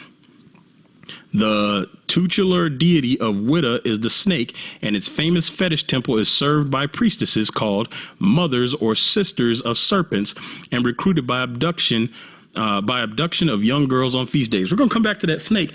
And just so you understand, for those that are following my Days of Noah / Nephilim giant study, if you do some research on Medusa, the Medusa legend starts off the coast of Africa, where they just happen to be worshiping this snake. Not saying that Medusa is a literal being. I'm just saying that all of this stuff starts to line up once you really start digging into the truth through the Bible.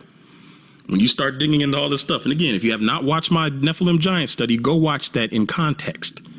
You will see that a lot of the stuff stolen by the Europeans started in Africa. A lot of the belief system. But again, we see here in this book, Universal Geography, Earth and all its inhabitants, the old writers called it Judah, and its inhabitants were said to be Jews. What did Damon Richardson tell you? They called it Judah because they couldn't pronounce Wida. That is a lie. How you gonna say that's a lie? And you read Wikipedia, which said the same doggone thing, bruh. Said the same thing. The name Weda, French Weda, is an anglicized form of Weda. Who called it Weda? The original inhabitants of Benin, which you yourself said they are the original inhabitants. They called it Weda, and then the Portuguese and the French came to call it something else. But now you backtracking and saying something else. You talking out of both sides of your mouth. But go ahead on. Is a lie. They called it Judah because the inhabitants were said to be Jews. Did this say this? Did this say that they called it Judah because the inhabitants were said to be Jews? Okay, I'm going to let him finish talking, and then I'm going to break it down like I have been. But let's keep going. Okay, before he moves on, because he moved on real quick, real smooth. He real smooth like that. He just be moving on to the next thing. All right, so where was I? Universe. Here it is. So it says here that they were known by various names. The old writers called it Judah, and its inhabitants were said to be Jews, right? Were said to be Jews. As a matter of fact, I believe this is a translation. This is the document that is originally written in French. But the original document says that the original inhabitants were said to be like Jews, but whatever. I'm going to just rock with said to be Jews, right? So a metaphor is an example when you're using a comparison, you're comparing two different things to be similar. Simile is when they do a metaphor, but they use the words like or as. So here, they're not using the word like or as, but in the French, it says as. They were considered to be as the Jews.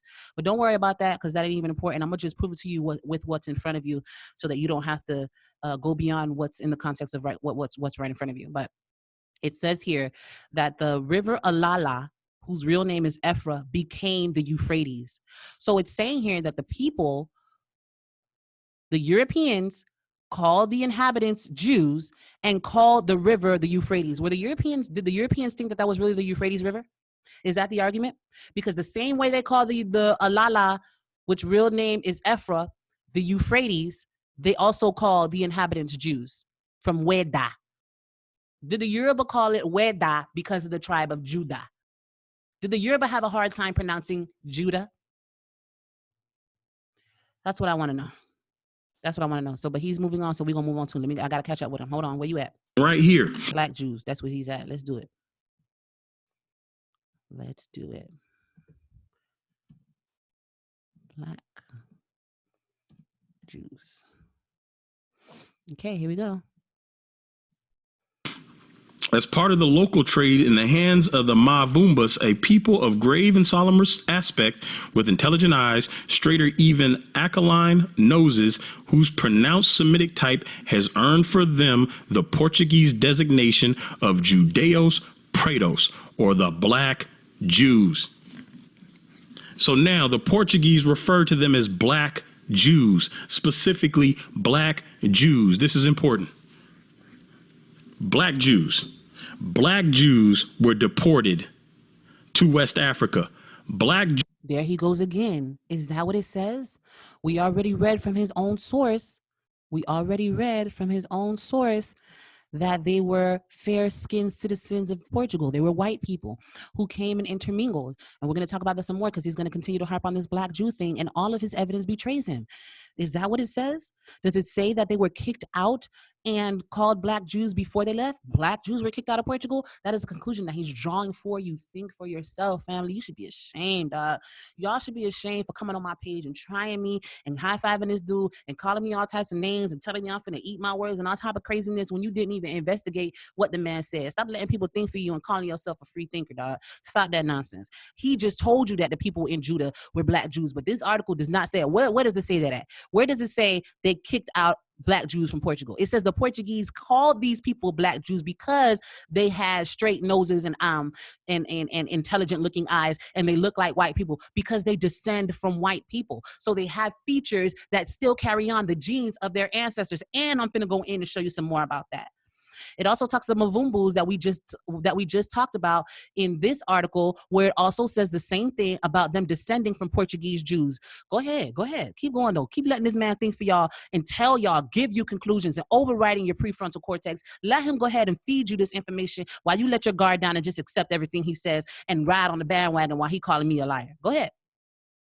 Jews were practicing the Sabbath, and Black because they were forced to convert in Portugal. Black Jews. They were keeping the Sabbath because they were forced to convert. I thought they converted or were expelled, not both. Were hunted down, specifically the Igbo people in Nigeria. The Igbo people who took on the tradition of being Black Jews because they were spoon-fed that by Christian missionaries, as you read from his own source. From Lagos. Black Jews inhabited both sides of the Niger River. He's telling you this. He's not showing you this. He's telling you this. Think critically, family. Black Jews came over here practicing Judaism. Black Jews came over here singing Kumbaya. All of this stuff adds up, and yet the urban apologetics community doesn't want to share this with you. This is why I call Damon Richardson and Nefertiti false teachers. So is he a false teacher? Hold him by the same standard to which he holds me. The evidence speaks for itself. He gives you certain pieces of information and doesn't share the whole story with you. He never told you about the missionaries, but he started on a part of a sentence that talked about one of the white missionaries and read to you. So you can't say he didn't see it because it was part of the beginning of the sentence. It's only logical for you to read the beginning of the sentence. He only started in the middle of the sentence and told you that this guy was a missionary who codified or institutionalized the writings and then told the clergy, and they appropriated it. And he didn't explain that to you. But go ahead on. Because there's no way you missed this much evidence. He's moving on. So did that article say that they were Black when they were kicked out? Or did it say that they maintained European features that could be regarded as Semitic? Did it say that? Which one does it say? Which one does it say? Why are they Black Jews? Why are the Portuguese concerned with Black Jews? Because they became Black after they were expelled from Portugal. So, but he moved on, so I'm going to move on. Let's go ahead, brother. What did we say? Keeping the Christian Sabbath. Some of them were keeping the Christian Sabbath. And again, they'll probably get stuck on the white men part. Don't focus on the white men part, even though all his evidence said that they was white men. Don't focus on the white men part. Because they're not going to do enough digging. Because I'm not going to do enough digging and read everything you said and go to your sources, which say that these people were light-skinned and fair-skinned and they can trace their ancestry back to the white Europeans. It says, or at least a different kind of people from the blacks who wear clothes, have the use of letters, make silk, and that some of them keep the Christian Sabbath. We have an explanation. It's not hanging in the air. We know that Portuguese deported Jews there after trying to make them convert or leave. Some probably fled there after the forced conversion. Don't tell me probably. We don't have no evidence for them fleeing and choosing to be exiled. Fleeing, no, they were kicked out. And we're going to see why. Okay, we're moving on. So he left that book alone. So I'm going to leave the book alone. Now he's on the next thing, a tribute for the Negroes. This is the link is in the description box. Tribute for the Negro right down here. So let's go there. I already have it pulled up. And excuse me if I'm breathing into the mic because I don't know if I am. That's why I keep moving my head away. Tribute for the Negroes, UN. I may have to just use his link. Thought I pulled up all the okay, that's okay. We can go ahead and go to his video. I think we're done with that. And pull it up from his video, Tribute to the Negroes. His own sources tell you that white people came from all over the place in the 13 and 1400s, and then map and cartographers, which are people who draw up maps, came later. Oh, I did have it open, the Wilson thing. There it is right there. They came and talked about the presence of Jews there after 300-400 years of Portuguese Jews intermingling with the Africans. There were Jews there. He says that they were black Jews. The articles don't say that. The articles say they were light-skinned and they can trace their ancestry back to white Europeans. So go ahead and read for us. But let's keep going. This is from the University of North Carolina. So if you got a problem with this, take it up with the University of North Carolina, get them on the phone, say what you got to say. Don't call Dante. Don't text Dante. Don't send me a message mad at me. A tribute for the Negro, being a vindication of the moral, intellectual, and religious capabilities of the colored portion of mankind with particular reference to the African race. Saucy child. 1819 to 1868. 1819 to 1868, Armistead Wilson. Again, University of North Carolina at Chapel Hill. Now, the link is in the description. If you read this, let's read it. It gets interesting. Yes, it does. Again, more sources that they supposedly couldn't find. Let's read it, brother. Go ahead. Instances of white people, we'll start at the top. Instances of white people who've become black in consequence of migrating into tropical latitudes are more rare and not so distinctly made out, even though that's the narrative they're trying to push, that white people became black. You will see that. You see, he acknowledges that they're telling you that the white people became black. But don't believe what my sources, this is Dante telling you, don't believe what his sources say, even though he wants you to take this part of it, don't take that part of it, and follow the conclusion to where I want you to lead. Don't think for yourself, put your cortex down, and think the way I want you to think. The credible source is credible, and it's good for everything that I tell you it's good for, and it's bad for everything he tells you is bad for. Do not let this man play you. He playing you for a sucker right now. He trying you like you stupid right now. Just like Damon said, they play us for a fool. They're out here trying to play you for a fool. He out here trying to tell you don't believe what his own article is telling you. So why did you bring it up? Because you are trying to be self-serving and use it for what you wanted to be for, and leave out the part that you don't like. You can't do that. That's not research. That's not how we operate, family. And really, I can't even be mad at him because he's just trying to push his own agenda and find his identity in something that must be greater. Just like we just talked about in his own sources, that the search for a cultural and historical identity pushes people to try to ground themselves and anchor themselves in this history, which has already been established in the Old Testament with the Jews. It ain't even really it's a psychological response. But your psychological response must be to weigh the evidence and see what is true and what is false. The truth, the whole truth, and nothing but the truth. So help you God. That's a modern narrative they're trying to push. And even back then, they're saying this is not the case. This is rare and not so distinctly made out. Yet, according to several accurately informed and scientific writers such as Waddington, Dr. Ruppel, and M. Rozit, there are black races in Africa among the genuine descendants of immigrants from Arabia. Detachments of the Arabian family immigrated 11 or 1200 years ago into northern Africa, where they have founded states of some importance, and in some instances they have passed into perfectly black complexion. See, they're trying to explain this as in it's rare, but these people over here went over here and became black. But isn't that what the map said, that there were white people in in West Africa? Didn't the map say there were Jews there, white Jews there? He said they were white and they were Jews. And he keeps trying to tell you to dismiss the fact that they said they were white. But all of this evidence he keeps showing you out of his own repertoire is showing you that they're white. But he wants you to ignore that. Why? Why you can't just admit half of your ancestors was white and the part that you got your Judaism from was white? I could respect that, even if you was part of the 1.3%, 1.37%. Maybe your 1.37% is in there and you descend from Portuguese Jews who mix with indigenous Africans. What's wrong with that? If you want the truth, the whole truth, and nothing but the truth, go ahead and accept what your true code, what the history says. Follow the history. I'm just following the facts. That's what he said he was doing. Follow the facts, my brother. Follow the facts, family. Don't let this man play y'all, man. Y'all letting this man play y'all, man. There's a reason behind them trying to explain all of this stuff. There's a reason why he's trying to explain all this stuff. I'll come back. I don't want to get ahead of myself. Don't get ahead of yourself. Although improved in form and stature, notwithstanding that they reside to the north of the Negro countries, a remarkable fact in the history of Leongo, in the Empire of Congo, this is all along the coast of West Africa, is that the country, according to the statement, which was fully credited by Oldenorp, himself a writer of most correct judgment and of unimpeachable veracity, contains many Jews settled in it. So what these terms mean, my family, my beloved, a statement which was fully credited. So they're basically riding on Oldendorp for his credibility. They're saying that he's a writer of the most correct judgment. He's great judgment, unimpeachable veracity being truth and accuracy, and then it contains that many Jews settled in it. So Jews settled in it. So he's saying that, you can rely on this information. So can we rely on it or not? Like, what you want us to do? Why are you giving us information you don't want us to believe? I don't understand that. That don't make no sense. Carry on. Leongo in the Congo. That's all across West Africa. We've seen this. Nigeria, Leongo, the Congo, Sao Tome, Principe. It says many Jews settled in it who retain their religious rights and the distinct habits which keep them isolated from other nations. Though thus separate from the African population, they are black and resemble the other Negroes in every aspect as to physical character. It is probably an allusion to this case that Pennington in his textbook says the descendants of the colony of Jews originally from Judea settled on the coast of Africa are black. I think I lost it. Let's go back. I don't want to miss nothing. I think I hit a citation by mistake. Instances of white. Okay. And then he went to this page.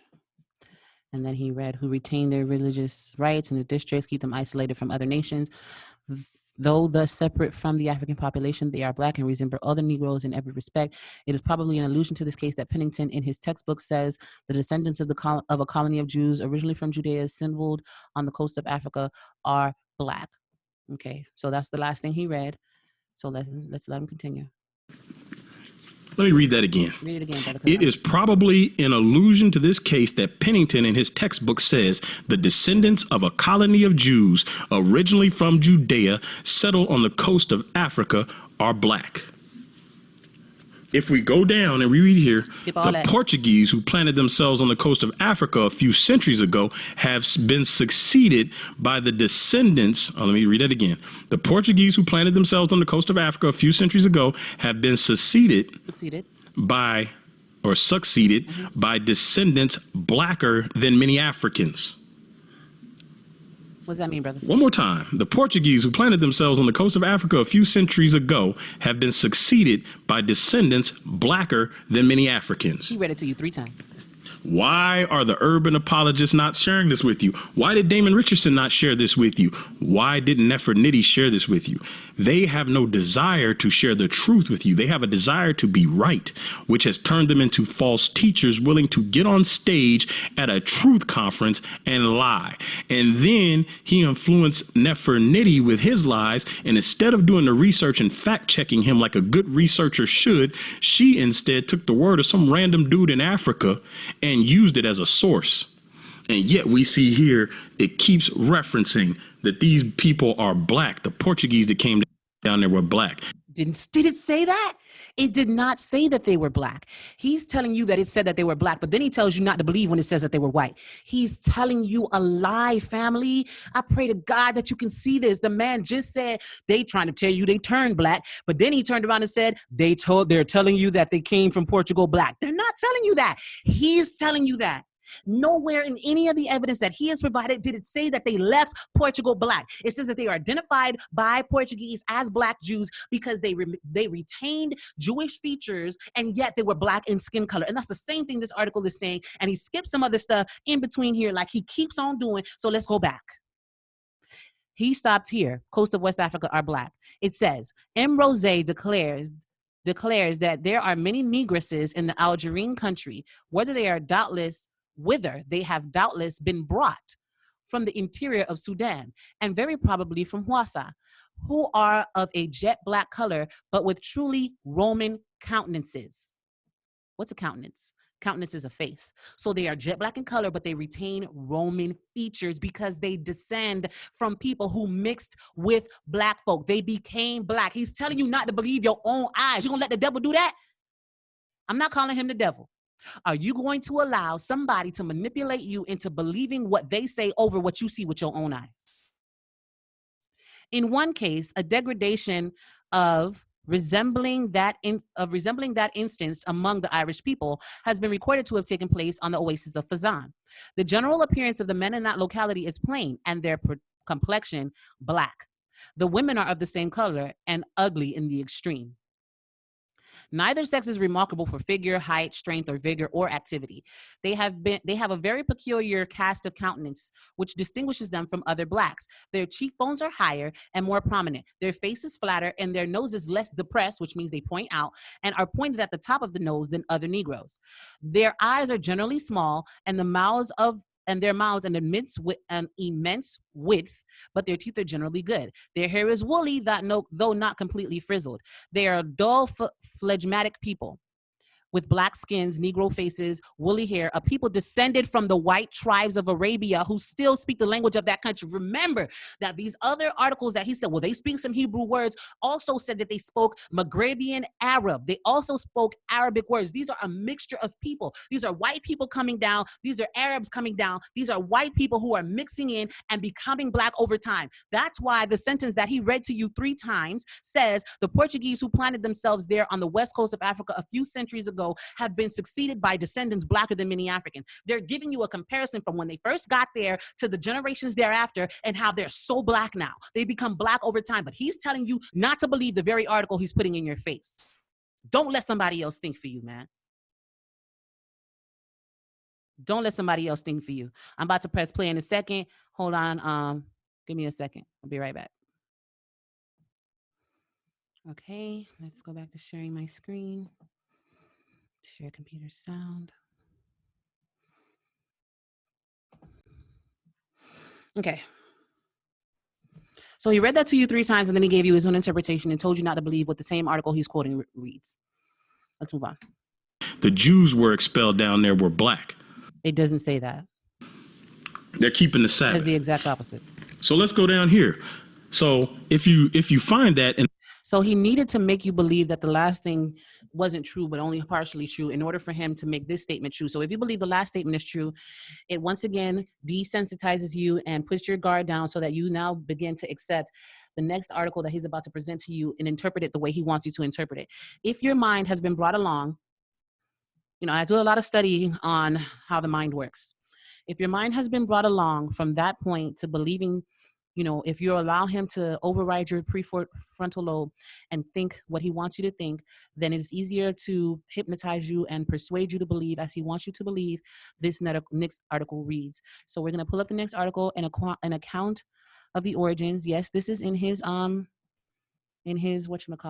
description. And I already should have it up. An account. Nope. No. Okay, that's okay. I'll go back to his video, pull it up from his video. This is what he's going to read to you next. I did have that up. It's called something else. That's so funny. That's the second time that happened to me. I was like, dang, Nephew, I thought you were prepared. And I am prepared. Gotta stop doubting myself. Excuse me. All right, so I can close it here because I don't like too much stuff open on this screen. I don't want to get confused. All right, he's moving on. Let's let him talk like we do. In the reference to the Black Portuguese, of course, you want to keep looking. So this is an account of the origins of the slave trade. And I went ahead, for those of you who watched the video I did, I went ahead and and spelled some of this stuff out because the S's and the F's look alike, and the font kind of like jumbles together after a while and it's hard to read. So I went ahead and retyped the parts of this that I want to point to. And again, description, the links are in the description. You can read this for yourself, take your time, go over it, however you want to do it. So King John II in 1491 expelled all the Jews to the island of St. Thomas, or Sao Tome, which had been discovered in 1491, and 2 other Portuguese settlements on the continent of Africa. And from these banished Jews, the Black Portuguese, as they are called, and the Jews in Leongo, who are despised even by the very Negroes, are descended. So didn't we just read from the other source right here that they're in Leongo? And then we see, again, a different source telling you that the Black Portuguese, as they are called, the Jews and the Jews of Leongo, who are despised even by the very Negroes, are descended. So we're just going. Hold on, let me get out of full screen. I just wanted you to be able to see that up close. Remember, he just told you again, he lied to you again and said he misinterpreted this for you and told you what it means that these people were Black when they left. But it doesn't say that. It says that they resemble them, but that they look white because they descend from white people. Portuguese Jews planted themselves, became Black. They have been succeeded by descendants who are much Blacker. They became Black. But he keeps telling you that it said something it didn't say. So that way he can give you this information and paint it in a light, just like he's been painting all the other information we've seen so far.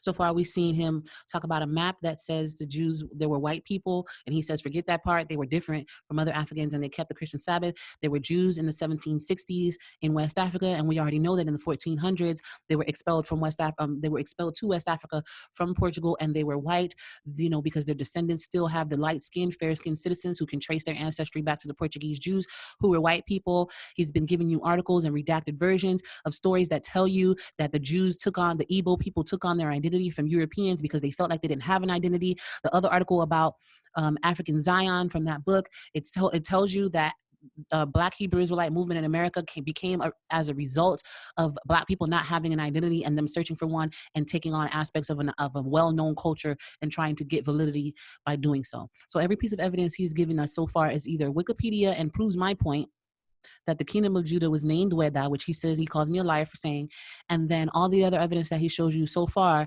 has been reinterpreted by him, and he's telling you not to believe what you're reading. So now he's going to tell you something else about what this says. So let's listen to him. No, we'll keep going. These Negroes were purchased in Guinea, Congo, Manicongo, and the colonists had plantations furnished with 150 to 3,000 Negro slaves. Remember, they were fairly well informed about who was who, and they wanted specific people. They wanted them Hebos. Based on their character. The Hebrews. So they could dominate the economy. In the beginning of the 16th century, the Spaniards and the Portuguese began to transport Negroes for familiar labors to the West Indies and Brazils, by which the Negro trade was rapidly increased. The Portuguese deported the Black Jews into West Africa. Nowhere did he ever prove to you that they were Black. His own sources say that they were white when they left and they became Black over time, but he tells you, don't believe that, believe me instead. Believe my version of the events. Instances of white people who have become Black in consequence to migrating into tropical latitudes are more rare and not so distinctly made out. Yet, according to several accurately informed scientific writers, such as these people, there are Black races among the genuine descendants of immigrants from Arabia. The Arabian Peninsula, talking about Morocco, which he showed you before. Keep these things in mind. Spain is part of that. Keep these things in mind, people, that these people came from Portugal and became Black over time. They were not Black when they left Portugal. But let this man keep telling you what to believe. This is why we're getting lost. And then they started deporting these same people into the West Indies, aka the Caribbean islands. 400 years later, they were deporting these people. Go ahead. Jamaica and all those islands down there. That's why those people down there are Rastafarian and identify with the tribe of Judah. But we don't hear them talking about that. They don't want to tell you that. And when I say they, These people, I should do a video on Rastafarianism. Rastafarians do not identify with West Africans and say that that's why they have their claim. If anybody who knows anything about Rastafarians knows that they take their claim from Ethiopia, which is a very Jewish, the Falasha Jews are very visible and present over there. And they take their claim from the idea that Haile Selassie descends from Menelik, who is the son of Queen Sheba and Solomon. It has nothing to do with Jews being in West Africa. But go ahead and keep spinning tails. We're talking specifically about the people who oppose the truth that don't want you to know who you are. Okay, so he moved on. So now we have to go back because he just fed you a narrative. And he has a habit of telling you what to believe about the things that you see.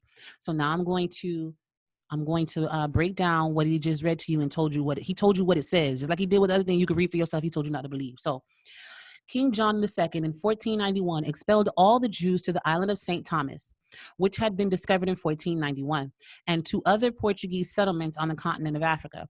And from these banished Jews, the Black Portuguese, as they are called, and the Jews in Loango, who are despised even by the very Negroes, are descended. So we have to take into account Old English and grammar. He read it to you like this. I should pull up an exercise on grammar and why it's important.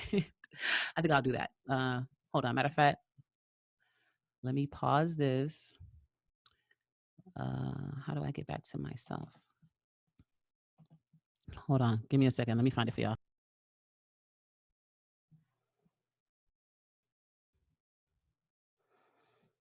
Okay. So here's an example of why grammar is important. Because the way you read something, no matter if it's using the same words, tells you how to interpret the sentence. So the sentence here, if we were to take out all punctuation, it would just be let's eat grandma. And if you have a comma here, it says let's eat grandma. So the difference is grandma becomes the object of what you want to eat in the first sentence. And then here in this sentence, grandma becomes the person to whom you are speaking because of this little thing here called a comma. So interpreting what something says based on the commas is extremely important. Are we going to eat grandma or are we telling grandma we want to eat? Just wanted to show you that as the basis for what I'm about to explain to you. So here, let me move myself out of the way. Okay. Here it says that he expelled them. Okay, so in 1491, expelled all the Jews to the islands of St. Thomas, which had been discovered in 1491, and to other Portuguese settlements on the continent of Africa. And from these banished Jews, the Black Portuguese, as they are called, and the Jews of Loango, who are despised even by the very Negroes, are descended. Now, he read it to you like this. He said to you, and to other Portuguese settlements on the continent of Africa, and from these banished Jews, the Black Portuguese, as they are called. He put the Black Portuguese along with these banished Jews. But that's not what the sentence is saying. So it has here a clause here, are descended. Who is descended? That's the question. So we take the who is descended and we work our way backwards. Now, it says here that we're going to work our way backwards. It says here that the Jews in Loango, who are despised even by the very Negroes. Who are despised by the Negroes? The Jews in Loango. So if we were to strike this part out, we wouldn't need these two commas, and it would say the Jews in Loango are descended. From who? From the Portuguese who are banished, from these banished Jews, right? So then here, we can go further up, and it says, from these banished Jews, let's just strike, because we have an and here, which means we're annexing two different clauses, two different ideas. In other words, they could have, instead of putting a semicolon, they could have put a period here and started a new sentence here. Some of you will understand. I'm hoping I'm breaking it down for y'all. I don't want to lose anybody. But he could have put a period here. It could have said, King John II in 1491 expelled all the Jews to the island of St. Thomas, which had been discovered in 1491, and to other Portuguese settlements on the continent of Africa, period. And then it could have started with, from these banished Jews, the Black Portuguese, as they are called, and the Jews in Loango are descended. From these banished Jews, the Black Portuguese are descended. The Black Portuguese, as they are called. Remember, they are called Black Portuguese by the Black Jews by the Portuguese. I'm going to show you that other thing. Hold on, I got to get out of this. Show you the other thing that we read in the university situation. Pero ¿dónde está? Universal here. It says here they have a pronounced Semitic nose. They have a Semitic type. Their eyes are different. They look like white people. They have Semitic facial features, but they are called Black Jews. Here it is telling you that the Portuguese planted themselves on the west coast of Africa, have been succeeded by Black descendants. They were white when they got there. They are fair-skinned descendants, and they can trace their ancestry Black to the Portuguese who were expelled. That is no different from what he's reading to you now, but he's interpreting it for you. It is telling you that these people are descended. The same thing the other thing just said. They are descended. The Black Portuguese are descended from the banished Jews. It is not equating the banished Jews with the Black Portuguese. It is equating the Black Portuguese with the descendants. They are saying the Black Jews are called, these people are called Black Portuguese, the Black Portuguese are descended from the Jews who were kicked out of Africa. So they are Portuguese and they became Black, just like my family is Afro-Cuban. They are Afro-Portuguese because these people are mixed with Africans and Portuguese. We already read that they intermingled with the population in Africa and they became Black over time, but he doesn't want you to believe your own eyes. So again, he's trying to tell you what it says instead of you reasoning from cause to effect. It says here that they descended from those who were kicked out, and then a lot of them still look white. That's what the evidence shows, that a lot of them still look white because their ancestors. That's why those white. people down there are Rastafarian and identify with the tribe of Judah. But we don't hear them talking about that. They don't want to tell you that. And when I say they, I'm talking specifically about the people who oppose the truth, that don't want you to know who you are. And again, we see this over here. This is Leongo right over here. This is the slave trade map. It shows you all down through here is where they started taking slaves from. Okay, all of this is irrelevant. So we are at 112. Let me see where my next note is. Might as well let it rock. The Congo, Leongo, Nigeria, all of this, they started taking slaves. But you're telling me Damian Richardson and Nefertiti couldn't find any of this. All they could find is some random no-name dude in Africa to say that nobody knows about Judah, right? Okay, so go ask your pastor, episode 3. Let's put it up. The Jewish Blackness Thesis Revealed. Is that here? I can't remember. Jewish Blackness Thesis Revealed. No, that's not in here. Never you worry. Nephew got it for you. Even though all his links are in the description so you can fact check him. This is another article that actually goes against what he's saying. So he doesn't want you to read the whole thing. So he's not going to make it that easy for you and just put the link there.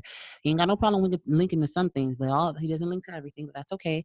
He is about to read to you the abstract. So I'm going to let him read.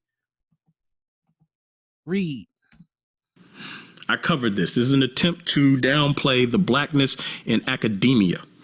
And the reason this is important is because it comes out of the Department of Literature, So here again, he's about to tell you not to believe the article that he's putting in your face. Tel Aviv University He's done that with every single article. He's either given you certain portions of it and omitted other portions, or he's told you flat out, this portion I see it, you see it, but just ignore that part. So he's about to do the same thing with this article, even though he's trying to say that all his sources are credible. So if they are credible, then we should be able to take them as a whole. But he's saying that they're credible, but don't listen to the other part because I want to think for you is what he's saying. Here we go. Israel is published July 22nd, 2018. It does not offer any evidence that the Jews are not black. It just tells you not to believe they're black. And if you want to see this in its entirety, go ask your pastor, episode 3. You can watch that. Or you can now, the abstract. The notion that in previous centuries Jews were considered to be black or seen as blacks has gained broad acceptance in scholarly discourse on the Jewish body since the early 1990s. Let me read that again. Has gained broad acceptance in scholarly discourse on the Jewish body since the early 1990s. So how is it that the urban apologetics community is telling a lie that we don't have any evidence, even though it's considered or it's gained broad acceptance in scholarly discourse? And yet these urban apologists are telling you, wait, you guys don't have any proof. Your evidence is weak. And yet scholars are talking about it. It's gained broad acceptance. The present article considers the notion analytically and then examines some of the evidence provided to support it. Much of this evidence does not stand critical examination. Therefore, arguably, the notion of Jewish blackness should be reconsidered. And they base their own examination as critical examination if you go through and read this. But I want to read one part to you. Because remember, the Portuguese were transporting Jews down there, and the Portuguese are said to be black Jews, or these Jews coming from Portugal are black Jews. This is another source, and I'm going to read it right here. 1714, Mission's travel guide to Italy is quoted in the English translation of 1714. 'Tis also a vulgar error that the Jews are all black. For this is only true of the Portuguese Jews. Oh, wait, the Jews that happen to have been put in West Africa? Those people are black? Who marrying always among one another beget children like themselves, and consequently the swarthiness of their complexion is entailed upon the whole race, even in the northern regions. But the Jews who are originally from Germany, those, for example, I have seen at Prague and are not blacker than the rest of their countrymen. We're going to come back to the German Jews, because I know some people are going to stop there and say, ooh, look, the Jews are German. We're going to come back to that. You don't want you to think there's evidence, and I'm going to show you again. I'm bringing all the receipts. The German Jews and the Portuguese Jews didn't get along because the Portuguese Jews considered the German Jews to be dishonest, law-breaking, lying thieves. And that's fact backed up in the sources I'm going to show you. They remained separate. So Henry Kissinger, so now we see that they're black. So he's moved on. Now, he told you to read that part of the article because, once again, it serves his agenda. He told you to read that part of the article, but he doesn't want you to believe anything else the article says, and don't think for yourself. Let him think for you. So, but here the article is telling you, oh, I hate when that happens.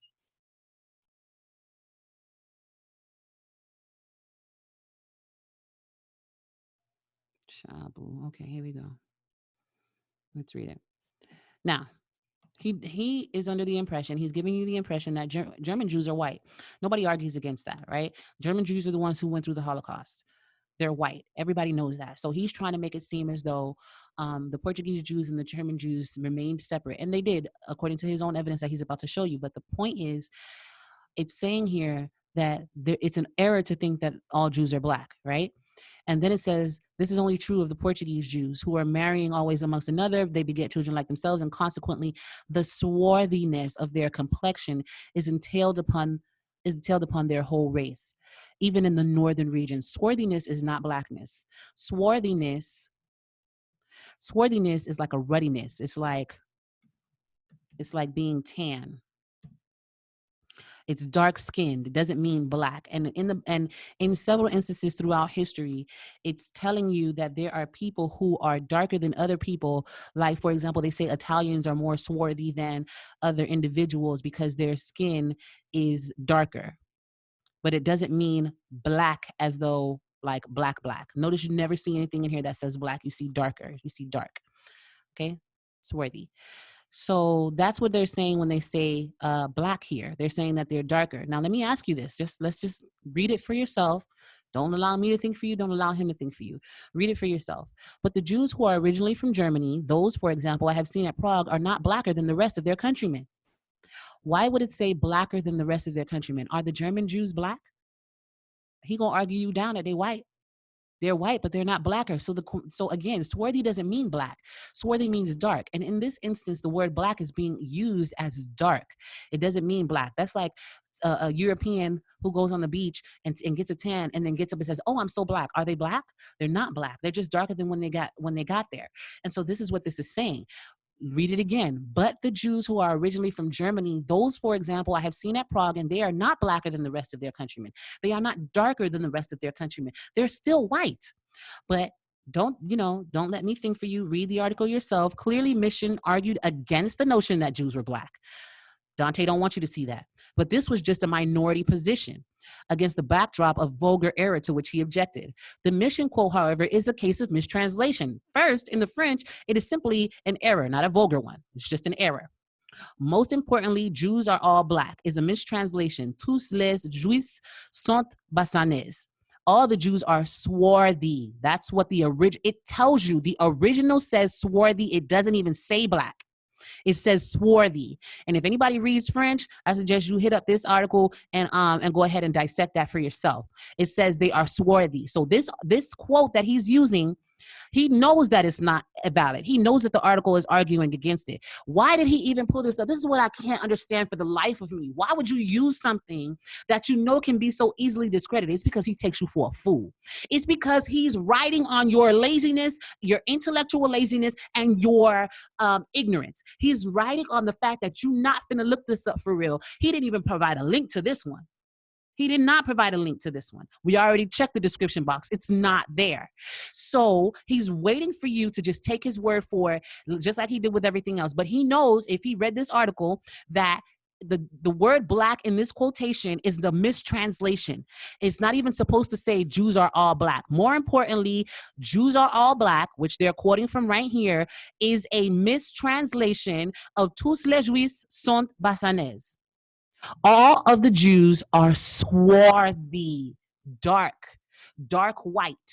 Oh, I should pull that up. There was a phone call, a police phone call about a light-skinned brother about my complexion. A European American called the police on him and was like, he, for whatever reason, he don't want to describe him as black. And he was like, it's a dark white dude. He's like, dark white. He's dark white. And they were like, what does that mean? And he says, he's black, okay? But he's referring to like a light-skinned African American. And that's what they're saying. That's what swarthiness is. Swarthy means dark-skinned, but a light person. So they are not blacker means they are not swarthier. Similarly, they are not blacker. At the end of the quote in French, the original quotation says, non pas le teint plus bassané. They are not swarthier than. No blackness is in the original quote. It doesn't say black at all. It says swarthy. Mission was born in Lyon. People less traveled than himself came in contact predominantly with darker Iberian Jews may have overgeneralized that all Jews look like them. And even here, darker Iberian is still white, it's just they're more tan. You ever see like the whitest of white? Matter of fact, I'm gonna show you like the whitest of white. And this is really funny to me because it's a search that I did before, images. And you see how they portray these people as the whitest of white. And then there are white people who are darker than this. And those people who are still white but darker, they call swarthy. So let me show you in Italian. I should put Italian people. This is a swarthy individual. Compared to that white Moses I just showed you, they would say that he is swarthy. He is darker than the other person. Is this a black man? Is this a black man? No, they would say that's a swarthy brother. So, I mean, well, he's a brother to me. Humanity is a brother. I ain't got no racism issue, so I can call him a brother. Ain't no problem for me. But let's go back to where we were just at, right here. And it says he came in contact with darker Iberian Jews. He may have overgeneralized that all Jews look like them. And then having seen lighter Ashkenazi Jews in Central, your Ashkenazi, those white Jews, he wanted to set the record straight. This is a far cry from any Jewish blackness. So here's another source that Dante gave you that is a mistranslation. Anybody who reads French, I got a good mind to do a separate video about this quotation by itself and let you see the translation, or find me somebody who speaks French who can translate it for you. But it doesn't say that they are black. It says that they're swarthy. So this original quotation shouldn't even have the word black in it, according to his own credible source. According to either he didn't find it or he's lying to you. We know he found it. All right, now Kissinger, the Igbos are wandering Jews of West Africa. Let's pull that up. Kissinger, wandering Jews. Did I have, I keep telling myself that I don't have things and I do have them. So now it's like, all right, I think this one is in his description. Wandering Jews. I think I saw it here. Yeah, there it is. Wandering Jews. Now he's supposed to be arguing this against me for whatever ridiculous reason. I resume share. I don't know how that happened. I hope that hasn't happened a lot, but all right, let me pull that back up. Okay. Where'd it go? Wait, where'd you go? I just pulled you up. Okay, there it is. Jews. So now when we see the Henry Kissinger memorandum to the president at the Library of Congress, which link is in the description. Remember, he's using the swarthiness argument. He's using the white people turn black, but don't believe they turned black. Believe they was already black. He's using swarthiness was supposed to be black, but it's not black. It's actually swarthy, but he wants you to believe that it's black. And he's using these pieces to build everything. Every block that he's given you has a huge hole in it. It's cracked. You can't build on an insolid foundation. You can't build on something like that. But that's exactly what he's trying to do. So now he's saying, remember that when we read this. It makes sense. Biafra, Colonel Ojukwu, 35, British trained, erstwhile playboy, presides over the popular support and military morale of a people convinced that defeat means extinction. The Igbos are the wandering Jews of West Africa, gifted, aggressive, westernized, and at best envied and resented, but mostly despised by the mass of their neighbors in the Federation. So they are the Jews of West Africa. Remember, they are the Obama of Mexico. They are not saying that these people are literally Jews. They even tell you why they call you the Jews of West Africa, because they are gifted, aggressive, westernized, envied, and resented, just like the Jews of the Bible. They are gifted, aggressive, envied, and resented. That's why they're comparing them to Jews. Again, the Hamitic hypothesis is at play here. But, because they are the wandering Jews of West Africa, the Igbos. Matter of fact, hold on just a second, because he keeps harping on this thing about the Igbos being Jews. And I just want you to see in his own article that he pulled up from Wikipedia, the Igbo-Jews, whatever, right? This is an article in Wikipedia where it says here that the Igbos, remember that they're trying to get acceptance. They're trying to validate their own history. They're trying to get affirmation. So they assimilate and appropriate the Jewish history and culture for themselves. And then it says here that they're changing some of their views and customs to adapt themselves to Israel. They're trying to adapt themselves to Israel. He's pulling this up, but he didn't read this part. Daniel List is explained in his article that Igbo-Jewish community is assimilating themselves to the Orthodox Judaism in a movement to be accepted in Israel. They are not currently accepted. They are not currently accepted in Israel. To conclude, Israel is currently examining Igbo-Jewishness question by sending emissaries into Nigeria. Recognition by the state will change their way of living in their homeland, as Igbo Jews will be granted citizenship thanks to the law of return. Indeed, part of the debate about recognition is linked to the citizenship question, as some scholars in Israel and Israeli elite argue that some Igbos pretend to assimilate themselves with the Judaic movement in order to become able to be legal inhabitants of the state of Israel. So they have an agenda. However, this issue of whether or not the Igbo Jews should be recognized as part of the Hebrew community does not seem to be taken seriously, or does not seem to be being addressed seriously by the Israeli state, as no serious investigation has yet been launched. They don't even consider these people Jews. But yeah, he's sitting here telling you that they're Jews. They got this idea from the Europeans who told them they were Jews, from Christian missionaries who gave it to the clergy under the influence of the Hamitic hypothesis, and the clergy then in turn gave it to the congregation. And these people were assimilated and appropriated the same way that African Americans are doing today. This is January 28, 1969 memorandum to the president. Let me check my notes, because I think now he's about to start getting into, he's about to start getting into his, so I didn't skip much, just moved on to like a minute or two ahead. Knows about Israel. Now, he's mocking me for using the dude, the African who knows his own culture, and told you that they say the way that he didn't read that from Wikipedia. Dante read it from Wikipedia, but the dude in Benin knew that already, because this is part of his own history. And then Dante agrees with him, even though he calls him a liar. Nigeria knows about Israel, but this little sliver right here doesn't know. Nobody else knows. So I went to my comments, because there are people. So now he goes, after mocking me for using an actual dude from Benin, he now uses people from his own comment section. People from Nigeria that come to my channel. So I'm not finna go through that. That's not a valuable exercise of my time. As you can see, he's in his comment section. He's in his comment section. He's in his comment section. He's in his emails. Now he's talking about serpent worship, because remember that we read in Universal, in the Universal thing. Hold on, let me pull it up for y'all. I hope I didn't close it, because that would be a pain.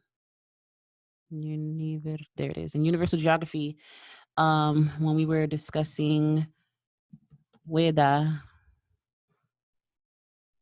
that the tutelar deity of Xweda is the snake, and his famous fetish temple is served by priestesses called mothers or sisters. So first of all, the fact that the temple is served by women is obviously not a Jewish custom. But he's saying that there are some people who make the argument that these people can't be Jews because they're worshiping a snake. I didn't say that. All I said was they didn't name that area after these people. That's all I said. And again, there are prominent Hebrew Israelites who agree with me, right? out of respect, I'm not going to name their name because I don't want to cause any fraction between them. But if you know me, any friction between them. But if you know me and you know him, you can go on his page. You know exactly who I'm talking about. You know, this brother's on YouTube and Facebook, but on Facebook, he made a post about Xweda and Xweda not being related to Judah. So he's going to talk to you about Nehushtan, which I also mentioned in my Sage video about how the Israelites worship this serpent. And he's saying that obviously, you know, the Israelites has worshiped serpents in time past. And so these are still Jews, even though they worship something else. An argument I don't even need to get into, but I want to acknowledge it because, you know, it's irrelevant. And then here he brings in scripture as to why he believes, you know, we are Israelites. Let's see. I don't want to leave it. To Africa. Here, inside Nigeria's Jewish community. This is the video he has. You guys can go here. The link is in the description. But the guy said that nobody has heard of Judah there, and yet we have a Jewish community in Nigeria. That corroborates the comments on the channel. Okay, so it's a self-serving YouTube video. If you want to check that out, go ahead. I'm not finna sit up there and go through that. Then he misquotes me, misapplies what I'm saying here when I said there is currently a parish or a neighborhood in Portugal called Xweda, but nobody says that the children of Israel and the lost tribe of Judah is over there. The point what I was making is that nobody says that the town was named after the tribe of Judah. But then he gives you this Hannah Adams and how she says there are Portuguese Jews and Jews. And we already know that. We've been talking about Portuguese Jews for over an hour now. We already know there are Jews in Portugal. Nobody says that the town of Xweda was named after the tribe of Judah. He does not give you any information to say that they were. He's just saying that there are tribes over there, whatever, whatever. And then he's giving you scripture, John 16. You know, he's giving you scripture. Again, this is him showing the distinction between Portuguese Jews. You see the phrase Portuguese Jews right there, and German Jews. I don't care about that because basically he's trying to show you that them white Jews that went through the Holocaust is not the real Jews, and even the Portuguese Jews don't respect them. But remember that the article that he showed you, basically said that they're both black. The German Jews are not blacker, which the original writing was not supposed to be the word black, but swarthy. Let me make sure I have that. They're not swarthier than the Portuguese Jews, but he's going through all of this to show you that the German Jews are white and the Portuguese Jews are black, but he's never provided one shred of evidence that they were black. Not one shred of evidence. Their descendants are black. They descend from white people and they came there white and they turned black. That's what his own. I have not given you a single independent source. All I've done this whole time is respond to everything that he has given you. So don't take the issue with me. Take the issue with this guy. Now he says a summary of the evidence. And he's basically done. Praise God. Let's go. Of either one, if you missed this much information. The Gentiles knew for a fact that Israel was and is. Where did he ever show you that? Where did he ever show you that? He told you that, but he didn't show you that. And I've been telling you that the whole time. I've been showing you exactly what he's been saying and the evidence and how he rephrases the evidence in your face and tells you not to believe what you're reading, but believe what he says. What you read is that they're white and that they got there white and that they became black after mingling with the natives. But he says that they came there black. Go ahead. Black. We've seen it documented. They knew for a fact that Israel was in Spain and Portugal. There were Israelites in Spain and Portugal. They knew for a fact that Israel was deported from Spain and Portugal to West Africa. Yes. Why? Because that was part of the marriage agreement. The Gentiles intentionally enslaved Israelites. And they did not intentionally enslave Israelites. They intentionally enslaved people, and they chose certain groups of people based on their characteristics. And we read that they believed that the Igbo woman would be able to subject or subdue the Akan men. We read that, and that's why they chose them, not because of their nationality, but because of the characteristics that they assigned to these different ethnicities. And scattered them around the world. They intentionally, when they brought them over to America, they split up families intentionally. They stripped language intentionally. How's that a summary of evidence when we never talked about that? But whatever, go ahead. People from passing down history. They stripped the religion intentionally. They forced Israel to convert to Christianity just like the Portuguese had already done. We see this over and over and over again, how is it a summary of the evidence that he never presented? I don't understand. Forced conversion to Eurocentric Christianity. I don't want to say Christianity in general. I'm going to point it out that is Eurocentric Christianity. And one of my problems is that you have a Sicilian, a white boy over there trying to teach black history. I'm talking about vocab. If you were Israel. So he's giving you scriptures. Such as Jack Daniels. Then he says that America must be Egypt because it has a pyramid on the back of the dollar, which is laughable, but whatever. America and Egypt, this is an attempt. Remember how they said they select certain scriptures and give you a pointed interpretation. So he's saying that Deuteronomy 28:68 is fulfilled in the fact that America has a pyramid on the back of its dollar. Okay. The Lord shall bring a nation against thee, swift as an eagle flieth. Eagle in the Bible means a bird of prey. It doesn't mean a literal eagle. You can look that up for yourself. I'm going to do a video on that. But I'm not here to argue against that. I'm here to argue against the facts, not his interpretation of the Bible. So let me give you some scripture of my own. Let me give you some scripture of my own. Hold on a second.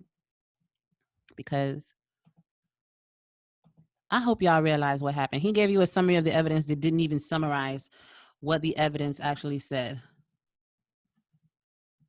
Same thing he's been doing all this time. I'm gonna give you my own summary of the evidence. Most important thing you guys need to remember is, well, let me do the summary thing. I've done it a couple times, but I just want to make sure that if you're still here, you understand exactly what took place. So he told you, first he went to Wikipedia, then he went to Wikipedia, then he went to Wikipedia, then he went to this article, where is it? I might have closed it already. The pink article that talked about the original inhabitants or whatever, and how he only read for you certain portions and left out the part that said they had no history of being from somewhere else, that the core were the Igbo and the people that are around came from other places, but in the middle, they have no tradition of being from somewhere else. He omitted that part. He left that part out, and then he put a screenshot for you of a small redacted version of the proto history of the Jews, which screens I probably closed because I didn't want to keep them up, keep them in the way. So anyway, so a proto history of the Jews. He told you to read this tiny beginning in the middle of a sentence on page 41. And then we went back a couple of pages. We went back to page 40, where it tells you that the European missionaries and anthropologists told the Igbo that they were Jews because they were looking at everything through the Hamitic principle, thinking that everything they saw, they compared it with Jews. No matter what the religion was, they compared it to Judaism. If it had one element that they could draw a correlation, they then told the people, that guy Basden told the people that they were the true Jews, and them having this lack within themselves, trying to find an identity because they had so much fluidity and fluctuation in their own personal history that they needed a history, and they assimilated and appropriated the Jewish customs. And now they're trying to be recognized by Israel, but they have not gotten recognition, and Israel does not take them seriously, probably because they know that the Europeans are the ones who told these people that they were Jews, and they had no such tradition prior to that. Then he showed you another piece of evidence. He showed you the article from, he told you to read page 217 and 235, but did not take you through the middle of this book, which told you that Black Americans went through the same issue of trying to find an identity for themselves, and they lived amongst Jews who moved to the ghetto during and after the First World War, and they saw the fact that these people moved out of the ghetto with successful rates after the first 15 years of being there. Booker T. Washington and Tucker told them to copy the Jews, and not only did they copy them, but they became jealous of them and tried to be them. And so they wrote themselves into the Bible based on a myth of Black Judaism. That's what the article that he gave you says. The other piece of evidence that he gave you was a map that says there were white people there, and he told you not to just overlook the fact that it says they were white. Overlook the fact that this one says that white people turned into Black people because their descendants wound up being Blacker than them. Ignore all that part. This is all his evidence. Ignore all of that stuff. Ignore that. He rereads for you what Black Portuguese means, and instead of it meaning descendants, it means they left Portugal as Black people, but we know that's not true because his own source, Wikipedia, says that it got its information from this, which says that there are clear distinction in fair-skinned citizens in Africa, many of whom trace their ancestry Black to the Portuguese Jews. They're fair-skinned because their ancestors were white. Fair means light-skinned, white. That's what fair means. Then, he showed you them being as the Jews. He talked about the kingdom of them being Jews, considered Jews in Judah, but he overlooked the fact that it says right there that Europeans, Fida, Xweda. He started his sentence from the old writers called it Judah, and its inhabitants were said to be Jews. And then he left out also the part that the river Alala, which name is Ephra, became the Euphrates. It became the Euphrates to whom? To the Europeans, who compared the inhabitants to the Jews. Furthermore, the people of Xweda were slave catchers who went into the interior and captured Igbo and other peoples and sold them off into slavery. So Judah could not have been named after the tribe of Judah, which is what I said from the beginning, which is what he admitted in the 15-minute mark and the 7-minute mark, when he said the name of Xweda, no, not the 7-minute mark, the 10-minute mark, when he said the name of Xweda comes from Xweda, an anglicized form of the Benin word, which is the same thing I said in my video. So he's giving us all of this information, misinterpreting and reinterpreting it for you, telling you not to think and read for yourself, telling you he's giving you all of the links that he hasn't given you, and you guys are sitting there high-fiving, copping it up, sharing the video, and telling him, look how he demolished this Christian woman, right? So I take this very seriously. Like I said, I don't take it personally because I know that this is spiritual. And I'm praying for you guys that your eyes are opened and that you see the truth and that you stop letting somebody else think for you. The truth of the matter is that in Christ, there is neither Jew nor Greek. Now, what does that mean? That doesn't mean that you don't accept your history, because my tagline, once again, is Christian Black Woke. I even have t-shirts to that effect. Matter of fact, I'm going to show it to you. Nefertiti.com/shop. This is my t-shirt. Christian Black Woke. Christian is first because it's of the most importance, then Black, then woke. So I'm not somebody that's going to tell you need to deny your culture. So when I read this verse to you, I want you to understand that in its proper context, God is not saying for you to ignore the fact that you are a Jew or a Greek. What God is saying is that he doesn't place any special value over somebody who is a Jew or somebody who's a Greek. He doesn't place any more value on a male than he does on a female, or a female than he does a male. What he's saying that in Christ, we are all Abraham's seed and we are all heirs to the promise, no matter what our bloodline is. So I understand that you've undergone a traumatic experience as a result of slavery, and we're trying to find your roots, and you're trying to validate your existence by assimilating and appropriating a history that is not yours, a history that has no evidentiary basis. We saw the origins of it, that it came from European Christian missionaries and anthropologists who were under the Hamitic influence of the Hamitic hypothesis, who convinced the Igbo that they were Jews and then shipped them out. Think about that. Think about the fact that he said that the majority of people that left were Igbo, right? The majority of the people that were taken out were Igbo people, the same people who the missionaries had already convinced that they were Jews. And under the Hamitic hypothesis, basically told them that God had ordained and sanctioned them to a curse of perpetual slavery. And they bought that. So are you going to buy that? Are you going to buy what the Christian missionaries and anthropologists operating under the Hamitic hypothesis told to these ancestors? The fact that these people were not Black when they left Portugal, but became Black. They became Black, white people who became Black, but he's telling you not to read that. He's telling you not to accept that. This is a very serious situation because your identity should be founded in Christ. As a matter of fact, I just started week 2 of, well, tomorrow I start week 2 of the Perfect Peace podcast, which basically helps Christians understand biblical principles and thought practices. And so it tells you, we're working on identity this week. And the first thing I work on is rooting your identity in God, because all these other things are transient. If you're searching for an identity, search for Christ. Being African-American or an African in America who is displaced is enough. Knowing you're from West Africa is enough. Being a Christian is enough. Christian, Black, woke, that's enough. You don't need to appropriate a culture and find things and find lying teachers to tell you things that aren't true and tell you not to believe your own eyes and telling you that they're putting the resources available to you and they're not, and redacting it and saying it's cut off when he's the one that cut it off. You don't have to subject yourself to that. You don't have to feel empty. You don't have to feel like you need to have your ego stroked or validated, because you are a child of the Most High God. What better title is there than that? And that title is applied to whosoever believeth. Whosoever. You don't need to hoard grace and make yourself feel more important than Europeans. You don't need to hoard grace for yourself and say that God loves me and not everybody else. Why can't he love everybody else alongside you? As princes and princesses, children of a king, there's no greater honor to be bestowed upon you than that which is spiritual rather than genealogical. So my prayer is that you'll go through all the evidence. I'm giving you the links.